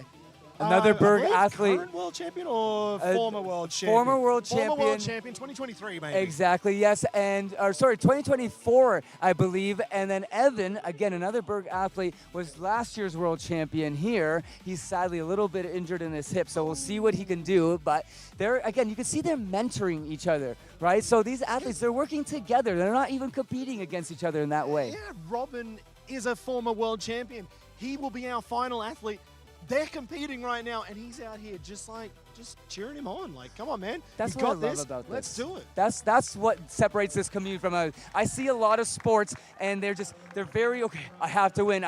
The coaches are pushing it. The parents are pushing it. Everyone is against it, essentially. These guys are like, no, we're here as friends first. The competition second. Absolutely. All right, now it is time for the second attempt for Tim Knudsen out of Sweden. All right, he got the wobbly bits out first, so now let's see if he can really put it together. He's had some time, he's got some mentoring from Robin, and what a better person to... Oh, what a way open. to start this second one. Yeah, there he so got much it. amplitude. There it is, double twist that, big open, and Oh, he that is gets how it. you do it. That's it, that's what he was looking for. I'm glad we waited. Look at Matt Crew, Timmy helping him out here with a big hug, just showing that's the community spirit, and we don't want to lose that. Absolutely. Let's check this out. Give us a quick run through, Greg. What happened in this slow-mo replay? So we got the two opens, two different positions in one skill. That is definitely big points. Full and undouble twist. Again, twisting both directions in the same skill. Sneaks around the full twist at the end there. I can't believe he made that, by the way. And then the blind landing at the end. And he looks humble, but I know inside he's just going absolutely ballistic because he was able to stomp it when it mattered. Absolutely. I think he's probably going a little bit ballistic because he blew that first one. I know he'll be disappointed about that, but he came out and he stomped the second. So you're going to have to forget the first one. It's done. Out of there. Doesn't because matter. The second one counts. That's all that matters. The judges will be looking at that, and I loved how he sped things up and then he slowed it down and then finished it on a high. 100%. And that's the strategy that people don't see. When you see a bunch of flips and twists, and yes, that's hard, but it's also the strategy of knowing when to go for it and when to hold back on the gas pedal a little bit, just so you know you can get those points at the end by stomping that landing, which is more important at the end of the day. All right, now we have got our next Norwegian coming out here. King Knut from Gnomeland. From King Norway. Knut, I like that. That's good. Well, I believe he was a king of England, but you know. Oh, that's hilarious. He's another OG again from the early days. He's watched the community grow. Young adult, young entrepreneur. He's creating tutorials online, helping educate the new generation. These guys are taking what normal federations, we'll call them, have to all do. They're all just doing it themselves without being asked. That's the One-man difference. band. Literally, it's a whole community, and they're all just doing it for the love of the community, not because of the money, not because of the gold medal, but because they love each other. All right, he's just warming himself up here. A little bit forward, a little bit back. Here we go into the first attempt. Big open. Whoa, a little open flash there. Let's see if we can stomp the landing. Oh! Just got ejected out of there. Got a little bit short. He started that, though, so well. If he can bring that into the second attempt, I think we could be looking maybe as well at a podium. Well, definitely if he gets what he is looking to go, because I can see what he's trying to do. I don't want to ruin it for you guys who haven't seen it quite yet, but I know what he's trying to do, having watched these guys for many, many years. Not because I know his combo, but simply because I can see it in his eyes. When you've done trampoline for 31 years like I have, you know what they're going for. You know what the effort is all leading towards, and you can say, I know what he was going to do, and now I'm on his side. I want to see him land it just for the sake of getting it on his feet. Knowing it for 31 years, no wonder you said you're an old man. I'm wow. an old man. I started when I was just a wee kid. I jumped off the bed, thinking it was a trampoline, grabbed the chandelier, ripped it out of the ceiling, and I was enrolled in gymnastics the next day. Now, what would be more expensive, ripping out a chandelier or getting enrolled in gymnastics? Well, you have to pay some serious fees. That's what I would have thought. You do, like many sports, and it's natural, of course. But the reality is that these guys have drastically lowered the barrier entry for the sport because all they got to do is buy a Berg, buy an Acon, buy a Eurotramp, and there are much more reasonable price options on the market, and they start there, and then they work their way up. Yeah, this Eurotramp, much cheaper than a chandelier. This is the second attempt now for Knut Gnomeland. He's getting it. It looks like a bit of a bail. He's definitely making it up as he goes, but again, shows you that he's freestyle. He was improvising for sure. Yeah, you could actually see the improvisation going on about the halfway mark. Yeah. It started out really good, and at the halfway mark, you could just see he started to disappear. Let's have a look in the slow-mo. Yeah, doesn't quite get the landing he's looking for. Big open, but again, landing a little short, so he has to now improvise starting here. Doesn't quite get the twist around, and it just sort of goes downhill from there. Yeah, you can see he's looking for the landing, and I think that it was that half twist that he kind of landed a little bit on his rib cage, almost, and it just didn't give him the bounce and the twist that he wanted. No, because now you're landing on a smaller surface area, and you're essentially rolling around on the trampoline when you're landing, so now you don't know where you're going to go. Yeah, I think if that was me, the rib cage would have been about the same surface area as if I landed on my stomach. Oh, I love it. Those Aussies know how to do a good barbecue, don't they? Oh, well, yeah, there's a lot of ribs to be barbecued here. Don't you worry about that. Now, we've got our 5th out of 10 athletes coming up. And we've got a Dutch commentator with us right now. He's wearing the orange hat. And this is Milko Abrahams from the Netherlands. We've seen him many, many times at Night of the Jumps. I'm going to say he's one of my favorite guys to have at Night of the Jumps because he's probably the most responsible. He's the guy who I need to talk to about flights, taxis, hotels. I deal with Milko because the other guys, they're probably not going to look at their phone. I agree 100%. So Milko comes from a traditional background, actually. So he has that discipline that I have before his time, but he knows all the competitors I had. He is doing the same thing, but he said, you know what? I respect that side of it because it gives you that discipline. It gives you that structure that you were mentioning much earlier, and you do need that. But you also need to get out of the box to be able to know when you're actually in the box. You need a little bit of both. So he's been able to successfully transition back and forth. So he does the freestyle with us, but he also does the traditional, and he is top ranked in the world in both. Absolutely. Now, at Night of the Jumps, I would say Milko has won probably 75% of the competitions that he goes in. Like, probably more. Like, almost every time he comes to Night of the Jumps, he wins. Well, that's what the classical side does bring. It brings that structure to the table, and if you do utilize that, you are coming in, focused, knowing what you're doing. But the freestyle side means that you get to control when you do it. So you got to have a little bit of both, ultimately. He is getting so high. We've got seagulls flying overhead. He's just about grabbed onto the feet seagull. Yeah, of exactly. that seagull that just flew over the top. If he hung down any lower, he'd probably be ending up on a barbecue tonight. That's funny.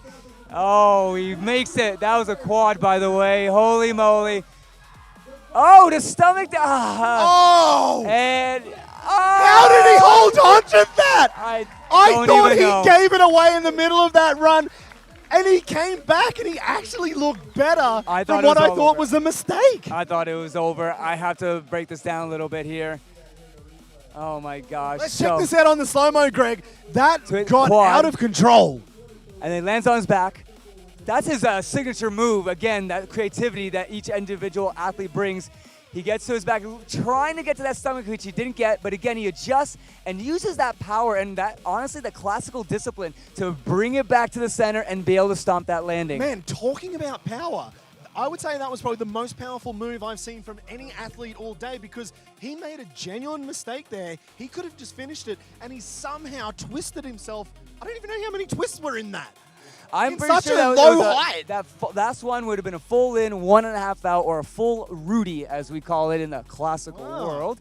And he's been doing it, so he calls it the Peter Pan. He puts his hands on his hip, yeah, I've seen like the Peter Pan. Right? And he would want a bit more extension on that for the full creativity and execution, because if you're kind of tucked up, yes, you're getting the credit for it, but if you're not showing the full extension, then you weren't quite in control as you could have been. So the judges are going to be balancing out that difficulty, the execution of how you did it, but also the fact that you did it in the first place. So there is that balance. Talking of the Peter Pan, that's probably the signature trick we see at Night of the Jumps because he'll just do that on one jump, just looking at the judges, full Peter Pan, the whole way up, the whole way down. And that's the trick. When you can lock into the judges, and judges can see this because they're trained specially to notice these things that you just won't pick up if you're a newcomer to the sport. And he's looking, he says, I know where I am, that I can keep my eyes on you. I'm watching you, and I know the trampoline's over there, but it doesn't matter. Yeah, I think it's called the drive and stare in Fast and Furious, isn't it? You know, when the Fast and Furious, the car's going, but you're looking. Turn and look. It's literally the equivalent. Fast and Furious, drive and stare. Milko Abrahams, this is the second attempt from the Dutchie. All right, so what he's going to do, he's going to go probably for the same combo, I can imagine, but he's just going to simply try to extend out that last Peter Pan skill. But he's also going to be trying to land on that stomach a little bit more clean and flat so he gets a better bounce. So it's actually unilateral coming out all in the same direction. And he got it. It's looking pretty good. Is he going to get the full? Yep, he got it. Yes, and... with the blind landing. That is the one right there, Milko Abrahams. That is the one he What wanted. a second attempt. Holy moly, And he should be absolutely impressed with this. I gotta slow this down a little bit. So we got the 1.5 in quad flip, easy open there. Getting the one leg straddle, I guess we can call this. Full in, 1, 2, half, 10 to stomach. When he lands on his stomach and then flips forward, it's called a Zach. It comes from Zach and Cody, a TV show in North America. So they call it a Cody. So that's why the Cody's in there as well. Exactly, and the Zach is the opposite version. So that comes from the community. We didn't invent that as the FTA. The community invented that. Oh, wow. Yeah. Now, I was actually going to call that, you called it a straddle. I was thinking it was the seatbelt. Well, you know what? Again, and that's the fun part is that they're literally making stuff up as we go. So we get to just call it, and that's what it is now. As long as the I community like agrees. that. I mean, I'm all about commentating and making up my own names, not getting shouted down in the comments section on Instagram that I called it the wrong name. No, I'm sure that wouldn't happen. Oh, I'm sure there's going to be a couple people. They all have their own ideas about stuff like anyone does. But the fact is that the community is leading the evolution here. It's not coming from the FTA. We come and we structure things. We pick up all this stuff. We try to make sure that it works for them and give them that foundation. But we want them to run with it, not a bunch of suits sitting in some ivory tower telling them what to do. We want them to do it. Yeah, I can see your Hawaiian shirt suit that you're wearing right now, Greg. Now, this is our 6th competitor in the men's competition. This is Sebastian Fugelstad from Norway. Another Norwegian athlete comes from the qualifier that we did in Skyland Trampoline Park. Skyland is a newcomer, actually, to the community. They've hosted their first qualifier this year. Just a few months ago, qualified a whole bunch of athletes, Sebastian being one of them. So it's really great to have the support of the local trampoline parks, because I know that they're rooting for him right now. Absolutely. So we've got a few Vikings in this competition. Well, we've got 3 Norwegians and 1 Swede. We've got 4 Vikings in this men's final. Again, Norway, Sweden, Finland are all very, very strong. They have different cultures out there that just make these kind of things more acceptable really quickly. When we go around the rest of the world as the FTA trying to sort of sell the sport to people, some countries are way more quickly adopting it than others. So it really comes down to what your flavor really is. That's it. Now we watched Sebastian in that first qualifier from that trampoline park, looking so much better now, Greg. Yeah, 100%. He doesn't get that one though, but he's still going, he's still fighting for it. He still fought for it. He's still kind of pumped, I think, at the end of that. I know it wasn't exactly perfect, but he kept it going.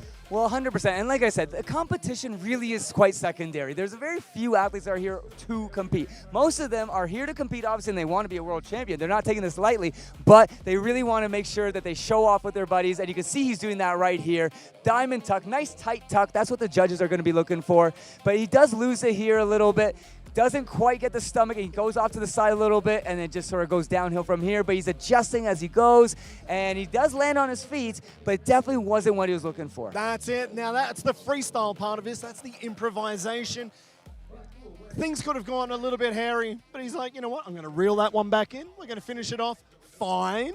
Come back and do it again for the second attempt. And that's one thing I really love about the freestyle side is that you don't know what you're going to see, and they're making it up as they go. They obviously have a mental idea of what they're going to be doing, but the reality is that these guys, once one jump goes off a little bit, now, you're starting fresh, and you better be quick, and you have 2.2 seconds to literally think of your next skill, and you better be on point. 2.2 seconds. I can't figure things out that fast. Oh, my God. Too much maths, too much physics. You might need going 2.2 on. minutes. Oh, I do, definitely, absolutely. Now, this competition has been going on all week here in Porto, Portugal. Fantastic event, fantastic location. The sun has been shining. We've had some wind over the last couple of days. Today, it is absolutely perfect. I want to have a huge shout out now to our main sponsors here, Eurotramp, with the stage and the trampoline. this is the 5th anniversary of Eurotramp with the FTA. We've got the Acon Act. It's just absolutely phenomenal. You have 120-something athletes all coming out here, all connecting thanks to Maya, all for free for this, and then they're going to basically upload all their footage and be able to get all that. That is a huge value and a structural partnership. The FTA is not looking just for cash grabs. What we're looking for is companies that come in and say, you know what, I have the perfect solution for this actual fundamental problem with the community, and that's what Maya's done. You talk about that. That's exactly what we're doing here. This is the second attempt for Sebastian Fugelstad from Norway. It already looks way better. He's got that clean stomach. He is on track, and I'm just like, oh! He got it. He got it. That's exactly what you got to do. That was really good, that second attempt. Maybe not exactly what we were expecting from him, but he still pulled out a hell of an attempt here on the second one. Check it out. Held it all the way through, holding his feet together, Greg. You got to hold it. It really does matter if you are staying tight for the whole duration. Just doing a tap means that you're probably adjusting and you didn't actually have it done right. So the judges will be looking at that hold and extension for the exact same reason. And you can see he's extending his body in triumph for the stomp landing. Beautiful. Absolutely perfect. What a way for our, I believe that was our final Viking of this competition. I think it is. Final Norwegian. And you can hear the crowd behind us. They love it. And now we got next Johannes Luthi, another OG, a Berg athlete as well. And you can see Evan Rocha, who we mentioned earlier, the coach of the team here, really. And he is coming in saying, all right, look, I'll do the mat throwing. I work with Johannes. They train together as pairs, essentially. So that's why they're swapping out right now. If I'm not wrong, he's the reigning world champion. He is the reigning world champion, and he is helping a fellow competitor and supporting him in the middle of the biggest competition of the year. That tells you what this community is all about. Now, what happened? Why is Evan not competing today? He did hurt his hip a little bit earlier in training. Nothing too serious, but just a wonky landing, and it pulls the muscle, and it all goes down. Whoa, as you see here with Johannes, he takes off, and it just takes one little... I thought he was into the first attempt. That was a warm-up spin. Well, it was an attempt to go, but he basically bailed and said, you know what, I'm already off axis. We call that a safety flip. It basically means that you already have so momentum going that if you were to try to stop, you might actually now pull a muscle, hurt yourself. It's actually safer to go with the flip, but he extends his arms basically to say, slow everything down, because he can speed up real quick if he needs to. It's harder to go the other way around. So this, again, just shows you that quick thinking. These guys are doing literally on the fly, pun intended. Absolutely. Speaking of sore hips from Evan, I know all about that, so I'm glad he's decided to pull out. I've got my own titanium hip, so I'm glad he's pulled out. Well, I don't know if he's actually pulled out yet. We'll see if he does. But he's definitely looking better here. He's got the array of 1, 2, 3. He's landing on the feet, which is good. Full on full. 1, 10. Oh! I thought that Johannes was about to bounce out of the trampoline over the 3 meters of safety and land on our commentary box. I thought that's about how far he was getting ejected out of there. Let's have a look at the slow motion replay. All right, so we got the quad back here, half in. And he's seeing it the whole way. He gets to his back again. And now he lands on his feet. He wants to land on his feet because the judges are looking for stomach, feet, and back landings. But he lands a little short, as you can see, with the chest down. That causes him to go forward and then short land because he didn't get the rotation to set that he needs, as we basically commented. And now, kind of, that's it. That's all happens. I mean, like I said, from our direction where we're sitting here on the commentary box, I thought the table was going to look like one of those WWE tables when they get thrown out of the ring and suplexed onto the table. That's how far he got ejected out of there. I grew up watching WWE. I know exactly what you're talking about. Me and my friends would do that when I wasn't training, and my coach would get very upset because we would get injured before training. So I get it, but he's got a lot of sand around him. We're in beautiful Porto, Portugal. It's almost like a safety mat itself on the sand here. I know all about that. Me and my best friend Ryan Wyatt, we were playing around in metalworking class in high school, and I was doing the Stone Cold Stunner in the middle of metalworking. I haven't heard Stone Cold Stunner for a long time. Stone Cold Steve Austin, I'm Steve Sommerfeld. I was going all the way. I absolutely love it. Nostalgic moments right here. All right, so he's going for a second attempt here. Let's see if he's got... Yeah, it's looking better. Early open. He's going to adjust here. He's going to break it down, but he's going to stomp this landing right now. And you could see he was adjusting midway through. He knew he got bounced back. He was trying to bring himself forward, but then he lost the momentum and the height, I guess, looking for that next spin. It doesn't take much. You can see it here. He's going, he doesn't quite get the landing. His feet are a little in. He doesn't get the kaboom he wants, not the power. So now it just goes downhill. He goes to the double. So he's adjusting here, as you said. And then he's getting the half turn, opens thinking, okay, I'm going to set. But again, it just wasn't enough. Puts the hands down. And again, it wasn't a complete, mistake. But putting the hands down, that is going to cost him dearly and most likely put him out of medal contention. Yeah, I don't think that's going to be enough to go through to the podium, unfortunately, for Johannes Luthi from Austria. But man, we have got a hell of a cheer here from the crowd. We have got our only American in competition. This is James Openshaw.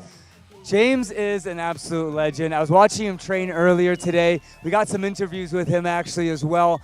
And I know he's going to be throwing it down. He's one of the more disciplined freestyle athletes that you were talking about earlier where you can just kind of do what you want. He takes it seriously though, and he is really setting the tone. And as one of the Americans, we have a lot of Americans here actually on the girls side and the male side, but he is the one that has made it through the finals here. So I know all of America is rooting for him, and I know he's going to stomp the landing Tell you for what, sure. like the Americans, I assume, they are the loudest, I think, here in the crowd. Probably a few behind me right now. Of course. We have an international audience here from all over the world supporting these guys. They have all flown to Porto, Portugal, just to be able to say, I want to be part of this moment. All right, he's getting the set here. You can see he's powerful. Like, he's just one. Oh, yeah, full. definitely. I Like think you that was say, a quad. that is power right half there on from half. James. A little short there, but so he doesn't quite get the landing that he wanted there. He definitely had more in store there, but he takes the safe land. He says, okay, I'll take the double. At least I'll get on the scoreboard. I now have a chance to be able to one-up myself on my second attempt. Talk about powerful. I thought he was that powerful. He was about to bounce back in from the safety mat and probably continue that run. Let's have a look at the slow motion replay. Yeah, let's take a quick look here. You can see where it goes wrong. He tries to half on half, but doesn't quite get it. He lands a little on the hip on the side. That's where it goes wrong. Lands a little short there. You can see chest is down. If he stands up, he can then launch the chest forward to create rotation, right? When he's already down, he has nowhere to go. So therefore, he's already sort of locked into what natural movement he's going to do, and that was the double flip. I think he's going to try to go for the triple if he can land that standing up before the end. Yeah, he was already done. He had to just go with it. He couldn't change what was happening at that point. James Openshaw from the US of A. This is his second attempt. Now the judges, I can still see judges writing a few things down. There's a lot going on in this competition. We've got a couple of guys who are clearly looking at that podium. Got a couple of guys in the middle already. So they still need to know, okay, that wasn't the perfect attempt. It still has to be judged perfectly because you never know what's going to happen on the second. Judges have to make sure they're ready. Here we go, the second attempt from James Openshaw. 100%. These judges are not blinking. They are on point, and they have been the entire week here training, and then the qualifying round for the juniors, the women, the semifinals for the senior men. Even earlier today, they were on for like 3 hours, and now they're on still today, and they have not batted an eyelash. These guys are on point, and that is what they need to be able to capture every movement. Now, I think these guys are on about 36 hours overtime since they've got here in Porto. They're going to send us a big bill for all the overtime hours.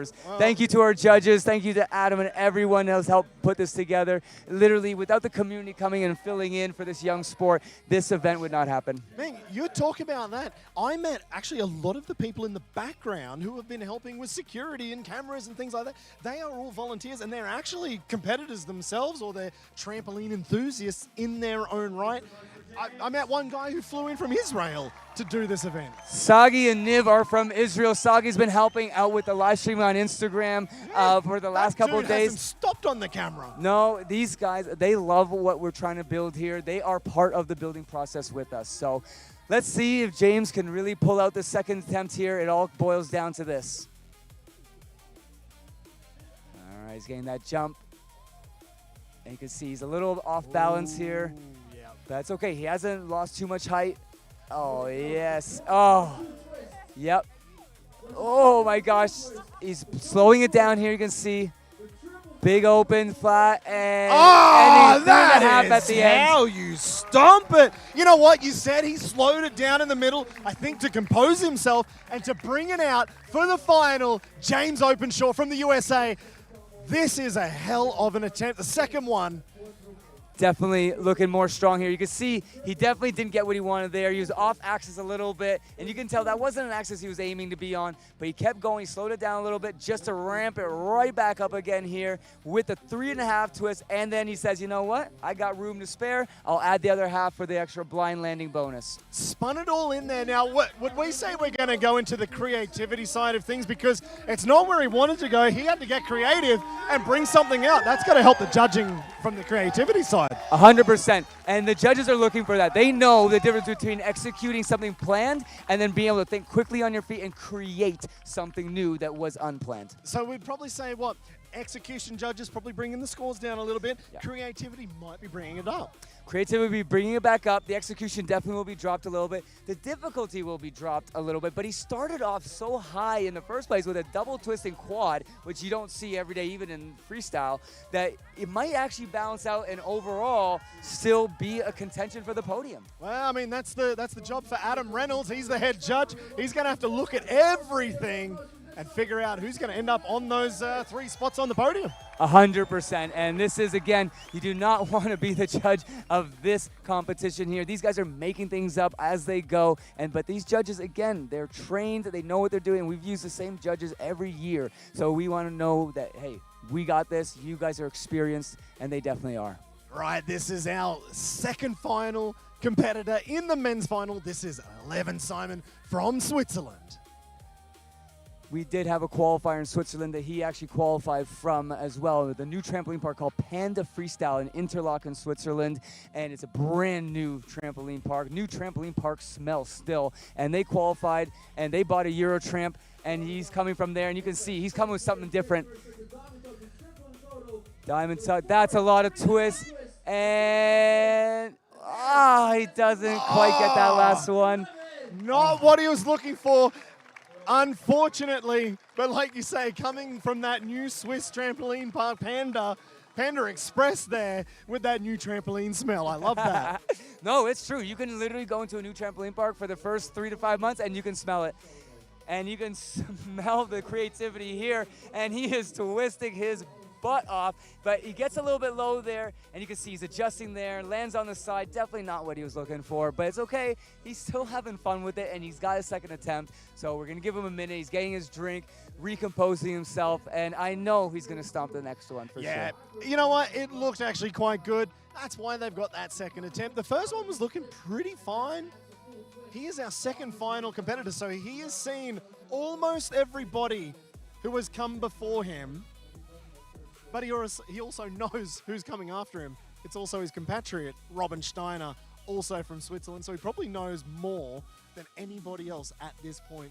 He's seen who's come out before. He's seen what's been done. If he wants to win it, he knows what he might need to do. And he probably knows what Robin's going to do in the next battle. 100%, but again, you got a bit of both. You got a pro and a con because, yes, you know what everyone did, so you can theoretically last minute make an adjustment if you want to, but if it's a last minute adjustment, you haven't trained it, then at the same time, now you're opening up a whole new can of worms. Oh, yeah. I don't like seeing a whole new can of worms being opened. Don't you worry about that. But it is go big or go home here for Levin Simon from Switzerland, the second attempt. And we have a lot of great Swiss athletes here. So Simon is just one of them, but he is our final Swiss athlete of the entire competition and the entire season. And we are going to be debuting this on Fubo and Roku that are taking this live stream as well afterwards. So we're gonna see if he's got what it takes. And he half down at the end, twisting both direction. He gets the twist. Yep, getting that set up. And triple twist at the end, yes. With the hands on the hips, landing with the Peter Pan, getting the hug from Robin there. That is Robin Steiner, absolutely pumped. Because where we're sitting, we couldn't see it perfectly. We're going to have to check out the slow-mo replay on the big screen to see exactly what happened. 100%. You can see the lay half out, diamond tuck here with the feet and the knees out. 4 twists there. Absolutely amazing. Setting it up, smart move here, but landing on his knees on purpose. The judges will know that that was on purpose. Hands on the hips, Peter Pan landing, blind landing, triple twist at the end. We have never actually seen that skill ever. Nope, and we just saw him do that directly looking at the 7 judges saying, you know what, guys, if you're not watching this, you better not be up here. Yep, this one's for you. And I love the fact that Robin is literally next, and now all of it is on the line for him, but he was still hugging his previous competitor. Man, Robin Steiner, our final competitor from Switzerland. He is getting so pumped up. Again, another one of the athletes who come to Night of the Jumps. I've seen him a couple of times, and actually I wanted to have him at our last event, and I looked on Instagram, he couldn't come, and you know where he was? He was mucking around down in Australia doing cliff diving, of all things. Well, like I said, these guys, yes, they do freestyle trampoline as their main sport, but they're doing cliff jumping. They're traveling around the world, which is really why the Maya eSIM partnership is so crucial, because these guys literally live on the road, going from one country to another. So you need an all-purpose solution for these guys. They're literally nomads, traveling from one event to another, parkour event, cliff jumping event, Freestyle Trampoline World Champs, vlogging event, content event, this, that, and the other, and they just have a blast doing it. I would say Robin Steiner is the full package solution in one man. Right now, this is the final athlete in the 2026 FTA Freestyle Trampoline Association World Championships. It has all come down to this, Robin Steiner from Switzerland. You can see that load. He's loading up quad, easy. Oh, speaking of loading it up. Big open here. We're going to slow us down. Finishing it off. Oh! He's trying to go for the full on full. So close to my finishing Lord. it. My heart is just going 1,000 miles a minute here. Let's break this down. Let's check this. So he's got the quad side here. Easy open. You can hear the chanting of Robin behind me here. It's infectious. But here, let's take a look. So he sets up here with the Cody full, getting the 2.5 double front flip, and then it just doesn't get the full on full. It is a signature trick that he normally does stomp. Yeah. So I am expecting him to be able to quickly make a little audible here at the end, but everything else looked fine, and if he can just quickly kind of get that hula hoop sort of spin at the end, he will stomp it, and I bet the fans behind us are going to absolutely explode. You know what? I think saying that, there's actually probably more expectation on Robin because we expect him to land that perfect. But guess what? He is only human. He just showed that for the first time I think I've ever seen from Robin that he might actually be human. Maybe there is a bit of humanity in him, but he is an absolute machine. When he goes to the competitions, all the competitors know, oh gosh, Robin is going to stomp the landing. He rarely misses. Man, this crowd is already about to go nuts. And We've got the guys standing up. It's an absolute amazing crowd we have We've here. got half the crowd on their feet before he's even got into this second attempt. Yeah. Robin Steiner from Switzerland, the final athlete, the final run for this weekend. It all boils down to this, and if he lands this, it's going to be an absolute monster here in Porto, Portugal. Amazing way to end an amazing event. Here we go, Robin Steiner. Man, this is going to be I'm insane. so nervous for him. Here we go. What a way to start it out. Get to the stomach. Yep, that's looking good here. Slowed it down. He got the grab here. He's going to do it. Here we go. Oh! And, he lands it! No! Robin Steiner! Oh, no. He puts the hand down. Oh, no. He had it, and he just threw it away at the end. He was going for the extra difficulty with the extra half there. Oh, let's check that out. Right. Let's break it He's down. got the full in cork quad here. The crowd still loves him. Gets the open there. Good style points. The Cody here gets the foot grab. Not the extension he's looking for, but here he's setting up really here for this final one. Full in, unfull out, and says, you know, I want to be greedy and grab the last half. And then it was just too much. Speaking of being greedy, he used every part of the safety mat. He nearly ran off that 3-meter safety mat. That's how greedy he got. He had about 20 centimeters left before he was eating sand. Well, you know, and it just goes to show when it's on the line, then these guys are going to push the limits here. And that's the point. That's what makes freestyle fun. We don't ask these guys to be perfectly always in control and just doing what they're trained to do. We're asking them to push the envelope. Do it safely, of course, but let's see what's new about you. Every year, we want new things coming up, and these guys have over-delivered as a community. I've seen at least 10 new tricks that I literally never thought were even possible, like the hands and knees, to the triple Peter Pan, to this, that, and the other. The Milkos doing the Peter Pan as well, but then blind landing with the triple twist, and just everything that these guys are doing. They're literally inventing skills as they go. Now, you being a legend of the sport, you've been around it for so long, from breaking chandeliers to sitting here in Porto, Portugal. When they're bringing so many new tricks to one single event. I know we've got 7 judges. I can't imagine the difficulty they're going to have right now because they don't have very much time to actually figure out who is the winner of this competition. 100%, and this is where we're going to take our due diligence here. We always give them more breathing room. We don't rush to an answer. So what we've actually done, and I think they're going to announce it quite soon, we actually have some local Portuguese artists, musicians that are going to come out and they're going to do some local Portuguese music for the crowd here. We're in Porto, so why not get the locals involved in the show? But that's also going to buy us a bit of time to just slow everything down, calmly think about what the scores are, double check everything. This is where team manager Leiko, Aleksi for Akon, the other managers, the other team partners, they can literally go to the judges, be able to say, hey, look, I have a dispute, there's a formality to it, but they can review it before we jump the gun and make an incorrect decision on who's going to be a champion. Well, luckily we're going to have a little bit of music to slow things down just for a small moment. So don't go anywhere, folks. We are very close to getting our results. Don't go anywhere. We'll have results in just a few moments. All right. So we've got a couple minutes.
Introducing the Akon X. Our revolutionary research and engineering have created an all-new platform, the bounciest backyard trampoline experience in the world. Get 20% higher with less effort, making anyone feel like an Olympic-level gymnast. At the heart of the Akon X lies a commitment to unparalleled safety. It features 3 protective layers over the springs, resulting in the safest jump zone around. Plus, with its zero-gap safety design, the safety net seamlessly zips to the frame, ensuring nothing gets outside this trampoline no matter what. Just listen to the silence. Akon X is pure, joyful bouncing with no squeaky springs or shaky frames. And those corners, they're padded stands where you can stand or chill when it's not your turn. When it's time to go, stumble-free corner doors ensure a safe and convenient entrance and exit. Need space for fresh tricks? The Akon X is 25% bigger, giving you the biggest play area on the market. The Super X frame is the sturdiest ever made, focusing all the energy of your jump into a better bounce. Plus, this new frame is adjustable to 3 heights, meeting the needs of your family as it grows. The Akon X is built to last. Crafted with the highest quality materials, weather-resistant and rust-free, it will stand the test of time in any backyard. You get warranty coverage up to 10 years and readily available parts, ensuring the Acon X grows with your family, adapts to your needs, and turns your backyard into a playground of dreams. Acon X.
We are back and we are going to bring you the results very, very shortly. Now, we've just had some music, fantastic music here in Portugal. In that little bit of a break, the judges have had a lot of work to do. Hopefully they've got some scores. We don't know who has won anything just yet, Greg, but we've seen a fantastic competition here in Porto, Portugal, for the final of the Freestyle Trampoline Association FTA World Championships. Well, I love it. And we got the local Portuguese artists here, brought to you by BMC Events. They host music events all over Portugal, and they've been nice enough to bring some of their young artists here. We actually own Flipping Music, which is a music label registered with SOCAN, the PRO, the Performing Rights Organization of Canada, or one of them. And we are actually inspiring now artists to combine with the community. So the FTA is really creating more of an ecosystem with artists, musicians, content creators with their content creator program, you know, and all these things coming together rather than just being a trampoline league. You know what I mean? Well, I know all about that. I'm actually also part of a record company, High Point Records. We set that up in Australia. I'm not sure where my 10% though of the royalties are, but I'll have a chat to, like I said, my good friend Ryan Wyatt, who I did the Stone Cold Stunner on back in year 10 metalwork. I love it. And I think this is where the future of sports really has to come down to saying, hey, we're not just a league, we're not just a managerial company. What we are is an ecosystem building the future of the human being behind the athlete, if you will. That's right. You know? It's a 360 approach, and that's pretty much the only way you can do things these days. You need to be 360 around every part of the competition, the athletes, the coaching, the logistics. Like you say, I wouldn't have even thought about this, but the music, that's another level on top. The content creator that you just launched a matter of 12 hours ago. Literally 12 hours ago. We posted it the first time yesterday. Ago. And well, it goes to show because the athletes want to make a career out of the sport that they love. Jumping on trampoline and just getting prize money once a year is not really going to do it. What we want to do is say, guys, let's make a sustainable future for you. And it's still early days, but the fact that we have the seeds planted for future growth in these areas, they can go and film content from Porto, upload it using Maya eSIM, put into our FTA Content Creator app, our customized app, make a profile, get experience points for doing so for free, by the way, and then we can license that out to media networks all over the world. Whoa. Yeah, back it up. Yeah. Back it up. Put the brakes on here for a second. Could I set up my own account and put up the footage that I took today when I was on my Lime scooter getting around Porto? Now, it was like a motocross track out there. There were humps, bumps, and jumps all over those cobbled streets. Man, I had a fantastic time going down some of the steepest streets. I was jumping all over the place, almost a couple of crashes, held on to it. Don't worry, I still have my face intact. It's all right. But I could put those videos up on the new content creator program. No cost. They will probably go viral for how dumb they were. Well, check this out. I can do you one better. So you make a free profile. You then can pick which competition you want to jump into. So we have one for Porto. So all the athletes can upload their videos, including yours, right? You almost were getting wrecked on the streets of Porto. And then you can actually submit it and try to win prizes from our sponsors, from our brand partners, cash some cases. And you basically submit your video, you get experience points, and there's a leaderboard now. So we're actually gamifying content creation. I would be leading this thing. You know what we should do? Tomorrow, when all of this is done, let's send out a drone pilot with me. Let's go attack those streets like it's a motocross track, because that's damn near what it was today. Well, I love it. I went out with Jesse and Dom, and Maya powered our entire tour around Porto, supported by the city of Porto and Maya eSIM and Sound Market. So Sound Market's another partner we work with our music label, where we own some music, but we also use the Sound Market catalog, and they're giving us commercially cleared licensed music, because a lot of people don't realize, and just a quick tip for you guys out there that might not know this and might have been accidentally making this mistake, the music on TikTok and YouTube and all that sort of stuff they give you automatically when you upload for free is not commercially licensable. You're not allowed to actually use that if you're doing a brand deal. So instead, go to Sound Market, come to the FTA Content Creator program. We are educating athletes, we are educating content creators, musicians, as you can hear behind me, and we are putting that into a pathway straight to the top licensing and media agencies all around the world. And it's literally a one-stop shop, and you can get started for free. It's just that simple. Yeah, and you know what? I've had experience in all of this as well, especially doing big events. If you've got the best music in the world from the best artists, even if that's playing in the background while we're doing a live stream, that will be demonetized straight away on YouTube. They won't cut it. but there's You won't nothing make to be any money made out. for whether it's the athlete, whether it's the competition, whoever it might be for. So to have that commercially cleared license, I mean, that's Huge. definitely getting in that's the a huge nitty-gritty. It's a but huge it's a investment. Huge advantage. And again, it's just like Maya eSIM, we want to connect the community together and be able to give them a really easy way to live on the road and know that they're not getting totally screwed by their mobile carrier. We want to do the same thing with music and know that it comes from a place that's cleared from our music label where we have an administration team that legally handles all that, so you know you're getting it from the right people. I am not a legal music artist myself. I just know that these team members that we're bringing into place, the structural components are super effective, and they're required for the athlete in today's modern age to be able to monetize their flips, monetize their career, and monetize the sport. So you're telling me you wouldn't be up there jamming out on the guitar? I used to play guitar when I Oh. was a kid. I played Guns N' Roses. I played everything, right? All right. I think the universal song that every 8-year-old starts with is Seven Nation Army. Dun, dun, dun, dun, Look dun, out. dun, dun. Simple, 7 strums, but That's far too difficult for me. The only part of a song I could do on guitar was the first couple of seconds of Metallica, Nothing Else Matters, and that you didn't even have to use the left hand. It was just plucking bing, bing, bing, bing, bing, bing, bing, bing. Done. hey, That everyone was starts it. somewhere. Everyone starts That's all somewhere. I got. I ended up getting to piano actually, and I could play for release, start to finish, and I ended up then teaching myself how to read sheet music and all that. I love music. Music's been part of my life forever, so of course I started a music label so that I can now partner the music with the visuals, and that it's just economic sense. It's also structural sense, and this is why Sound Market really is helping us make sure we stay clear, because like you said earlier, yeah, you'll get demonetized, but you also get strikes. You'll also start getting your accounts banned, and you never know when they'll come up and get flagged, and people are getting a lot more strict with that stuff, so it really does matter. Well, at least for me as a drummer, I don't think anyone's going to be worried about the content I throw out there as a drummer. Now, while we still wait for these results to come up, what did we just hear? We're only a couple minutes away. Dom, one of our head MCs, and Jesse right up there. We got a couple minutes. We're just doing the final double checks. And this is where I'm just still trying to understand what happened earlier today. I'm still thinking, I've got a chance to quickly run around, talk to some of the athletes, kind of just congratulate them. They still see me as Grandpa Greg kind of thing, so I wanted to go and just, hang out with them for a quick second.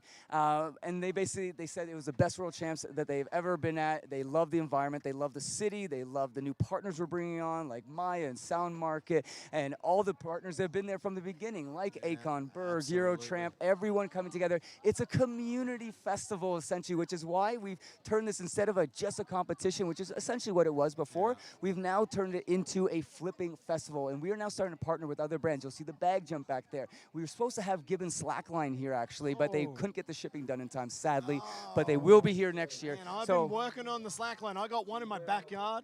I do it every day.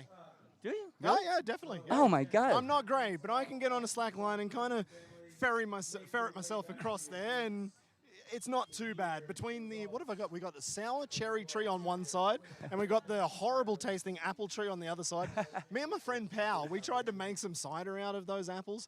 Horrible. Yep. Actually, one of the glasses exploded, and there was a bit of blood. Oh, yeah, okay. So we don't muck around anymore making cider from those apples. But that's exactly the only thing what on earth are you doing? That tree's only good to have a slack line attached to it. Yeah, well, it's interesting. So think of the flipping community as an aggregate of all, think of action sports, right? You got BMX, skateboard, scooter, all these sub-communities. Freestyle trampoline is one, right? But you have parkour. Then you have dodds, which is death diving, which is like a freestyle cliff diving, essentially. These guys are all dodds guys, I would imagine. Yes, they are. And, shout out to Paul and his team. They've been building the federation out there just the way we're building the FTA. They're doing the exact same thing. So you have all these micro communities, essentially, and I want to bring them all together and unify them into a flipping festival where it becomes qualifiers for all their events, but then we have our world champs, but we get to pull from all of the different communities. Talking about flipping, we also got Flippin' Freddy. We haven't even spoken about Flippin' Freddy. Oh, it has a great story. We've got the game going on as well. We've got Flippin' Freddy as a mascot coming out at the start of the show. So we've got Flippin' Freddy, and actually I'm going to throw out a huge shout out to a couple of special people who have helped put this together. Of course, with yourself, Greg Rowe, but also Trish in the background with Flippin' Freddy. Trish is Freestyle Freddy. So on Instagram, if you go Freestyle Freddy _ She doesn't official. look exactly the same standing in front of us, but maybe close enough. We're talking about Flippin' Freddy. Let's see if the audience heard that one. Let's hope not. I don't think these microphones picked up what Trish was saying. Good. No. So Trish McGeer, Flippin' Freddy, thank you Yes. very much to her helping to put this entire series together. Again, another She's one a of these one-man people- band of her own, Yeah, and she we is. wouldn't be yeah, here again no. without her work to get that done. And these are the type of events and the people behind them.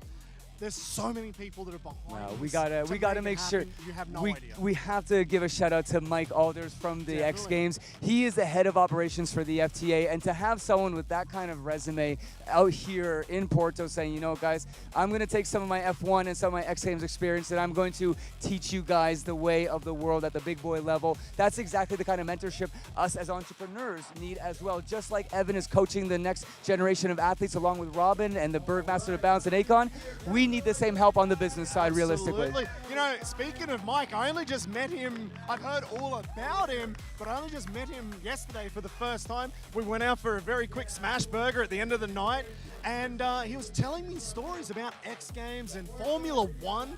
He has done it all since, I think he said 2007. Yeah, back into that. He has done Yeah. it all. And then it turns out like we're part of the same circles. We've been working basically near on side by side. I just never knew him over the last 20-something years. You probably walked by him at an event. Probably have. And he was talking about being at X Games in Munich. I'm like, yeah, I was there. I was working with Sheeny and Clinton in the freestyle motocross. He was building that event. I mean, that was insane. And working at all the X Games up until now, unbelievable. It's hilarious. So to have that kind of guy in your back pocket right now, I could see the work that he was doing. So a huge shout out. He's to been Mike here, yeah. busting his backside to Yep. get this event done. Trish in the background, she's been sweating bullets, and of Oh, course, Greg, yeah. you've been running around like a chicken with its head cut off. Well, some people would say I do that on a daily basis anyway. Yeah, I've noticed that. But that's okay. I like to keep busy. I'm not here for a long time. I'm here for a good time, and I want to make sure that I make the most of it. Man, I don't think I can agree with that more. I think your heart rate must have been through the roof, because you won't be hanging around for a long time if you keep that up. No, my cortisol pretty much lives on max. But it looks like what we're going to do is get to the awards, and we're going to switch it up a little bit. So thank you guys for tuning in here. Let's see who our champions are going to be.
All right, so we've got the camera panning up.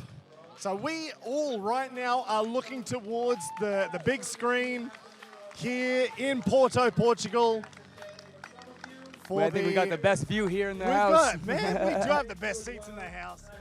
And we are about to find out from this top 5 who will be the world champion for 2026 in the junior category. Yep. And we will go through, I believe, from 5th to 1st. We will see how we go with our commentators here on We top. will see. They always have to adjust at the last minute. A lot of people don't realize it. Nothing ever goes 100% according to plan. So we're going to see what they end up deciding. We're going to freestyle it just like the athletes were, but we are still going to be naming a champion for the junior division. We want to send Jesse out. That Jesse's going to be out there doing some flips. Who knows? He loves these guys. I think the cameraman missed it. I don't know if you guys saw that on the live stream, but one of our 2 MCs, both legends in their own right, Jesse Hefferlump, I believe they call him. Throwing out his own backflips as well. A little bit. So Jesse's been an absolute legend from the beginning. Here we go.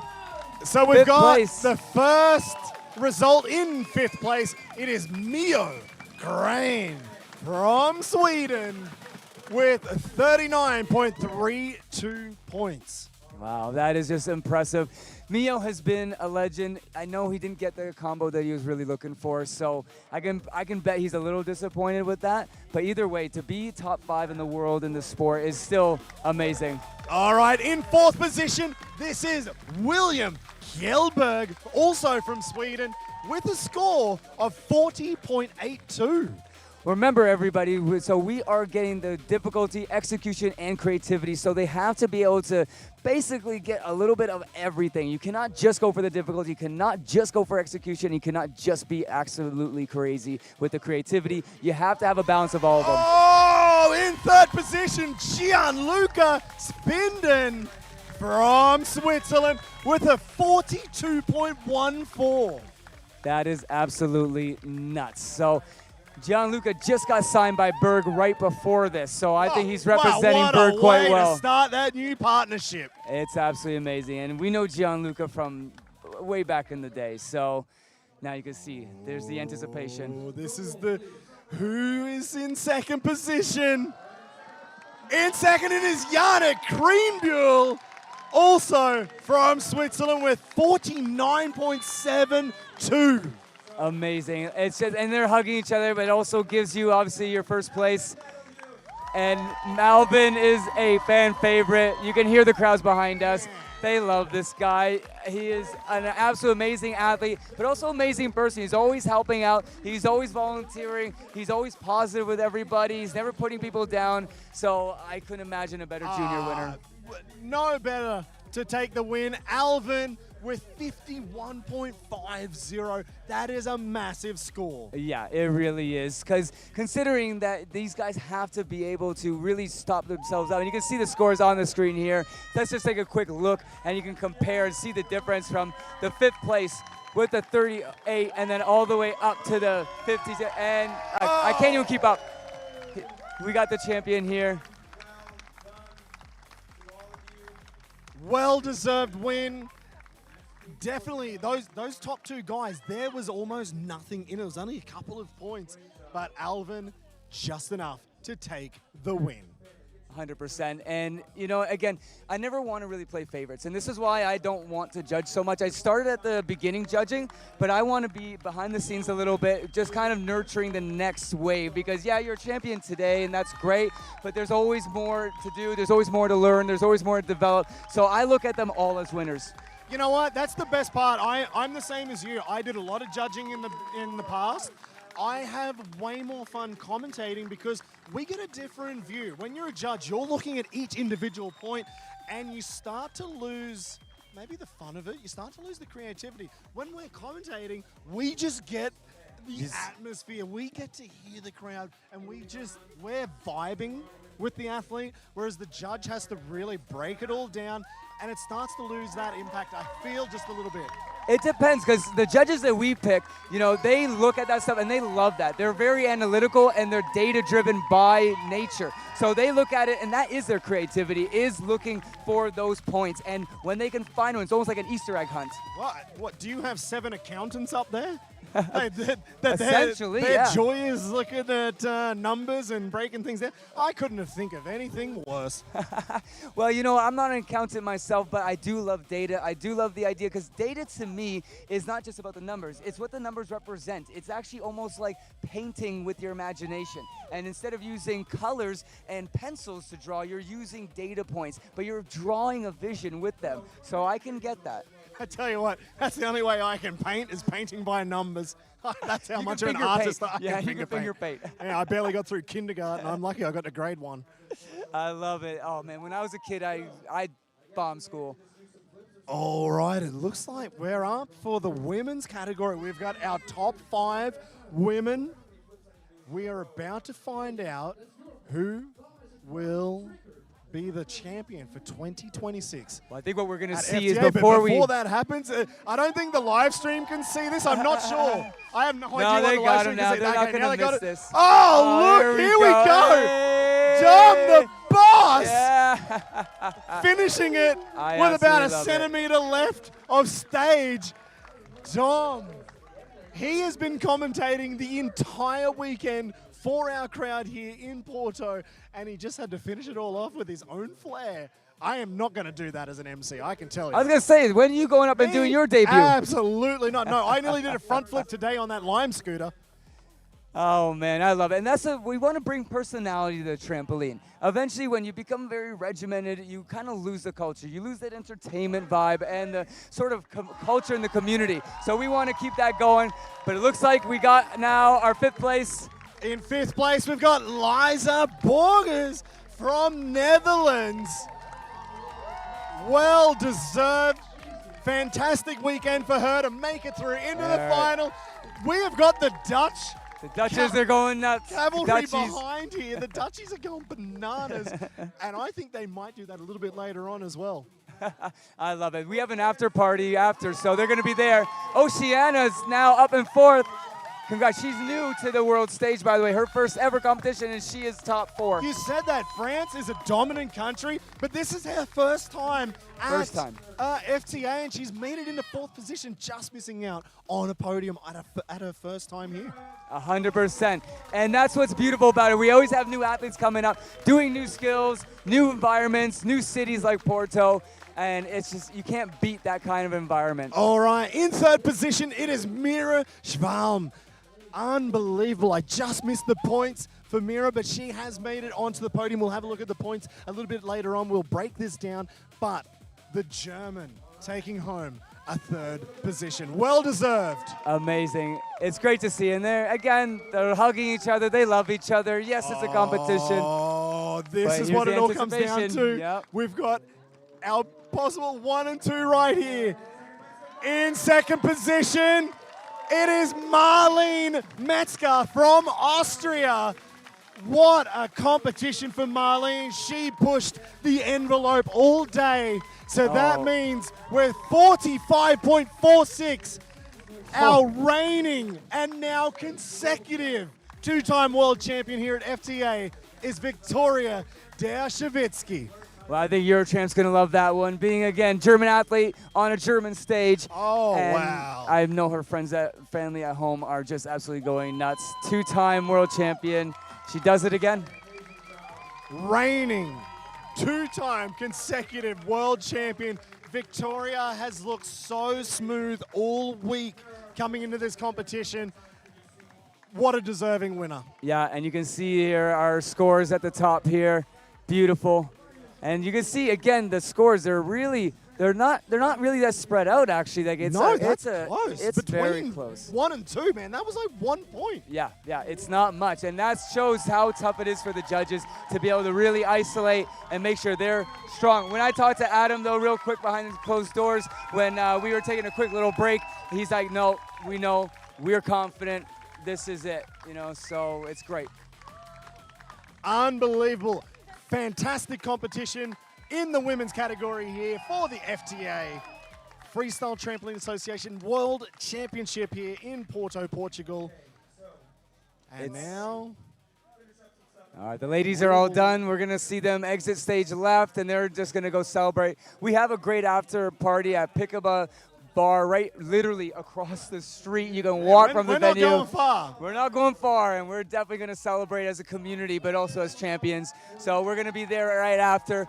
But we have our finalists, senior men, going to be announced soon. But before we do, let's give a little thank you. Thank yous coming out. Like I said, we always give these guys a little token of gratitude. They are out there keeping everyone safe. So Yeah, we got Felix and Timmy and Felix. Yep. I love it. It's so great. And you can see that the community gets it. You know, when we first started, everyone just sort of deemed as reckless, dangerous, like any action sport when it's new. But they've never had any major injuries at any event we've ever done. So, and it's because of these guys. And he gets a freestyle Freddy. It's the trophy Freddy freestyle. Well, you're going to laugh at this. The story behind Freddy is really the fact that I used to do a lot of coaching. I come from a kinesiology background, so I was trying to coach athletes, but they weren't speaking English. So what I did is said, look, if I can throw this little stuffed animal around, I ended up finding it in a store in some country, and I started throwing it, and I could coach the kids by throwing the stuffed animal. So Freddy became, again, a structural component. And that's how Freddy became our mascot. So Freestyle Freddy and the winner of Freestyle Freddy, Felix. There we go. There Go we Felix. You know, he's amazing. And speaking of champions here, we got all the senior men coming out. And we're going to now pick our senior men champions. And I don't know who it's going to be. It's such a tight squeeze between all the top placing. I literally couldn't imagine.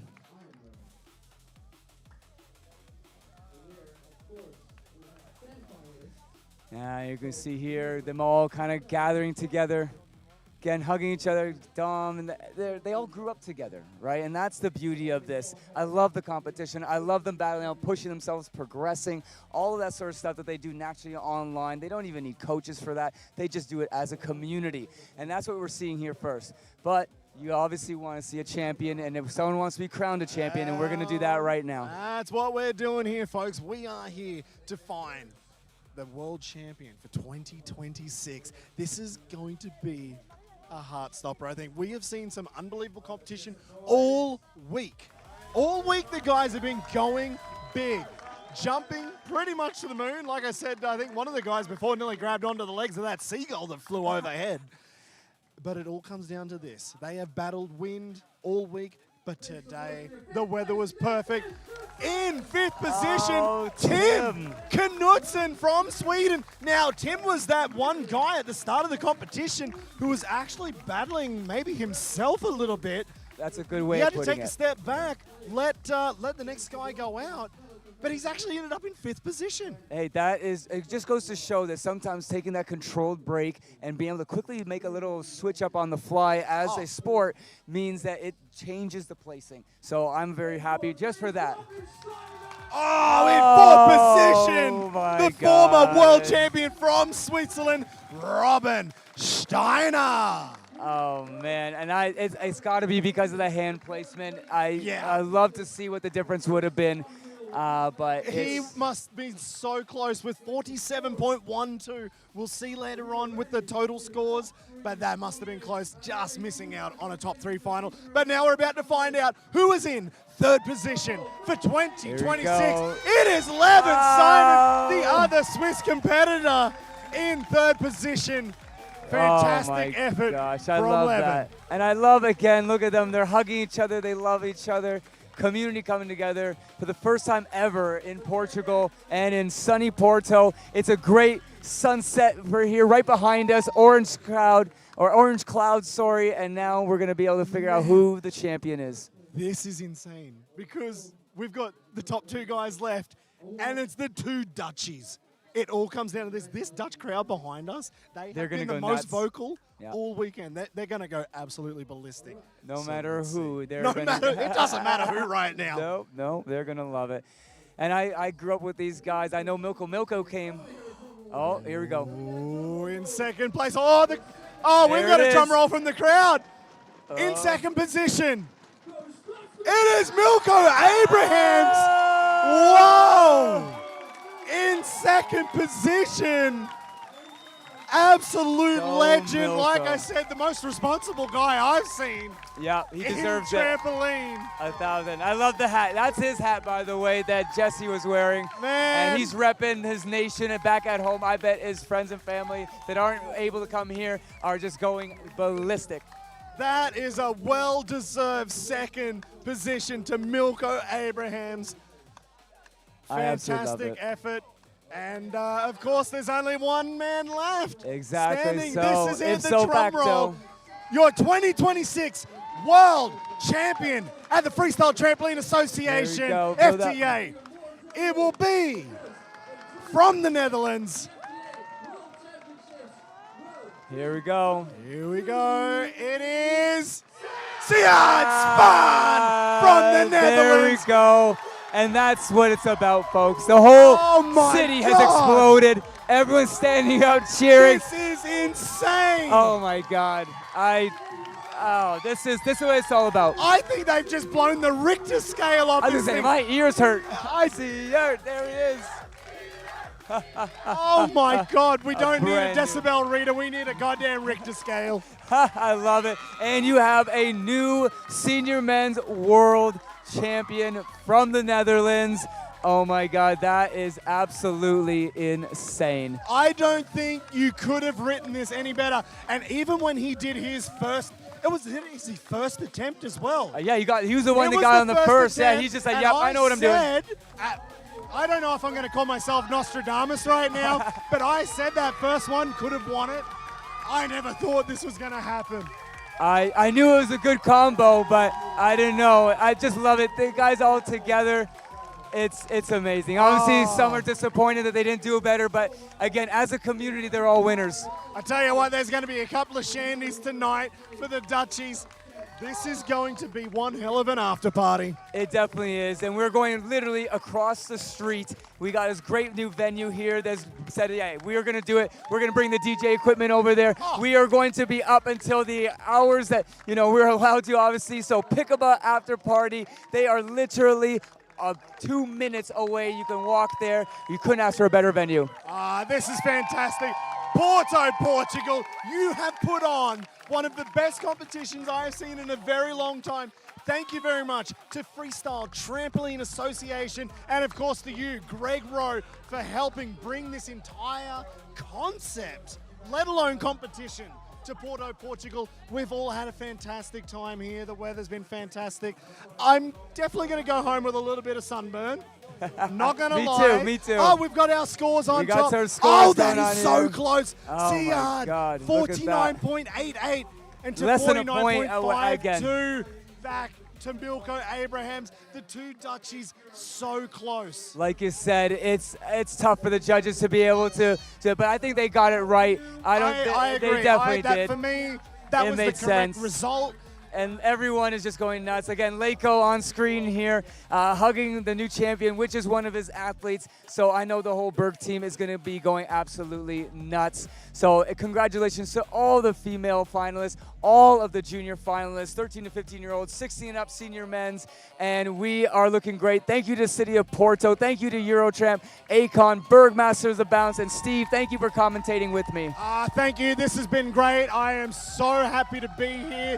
I never expected to be commentating, sitting in the best seat in the house, right in front of these new champions in freestyle trampoline. It has been an amazing time, and again, a huge shout out to Maya eSIM. We wouldn't be bringing you this live stream without those guys. Nope, to the for city sure. of Porto. Porto here in is the Portugal. biggest supporter of this new community, and we're coming back next year. We're super excited. Thank you to the City of Porto. Thank you for the nation of Portugal. Thank you to everyone who make this event happen. Thank you to Freestyle Freddy, and my name is Greg Rowe, and thank you everyone for another amazing event. All right, we'll see you in 2027. Catch you later, guys.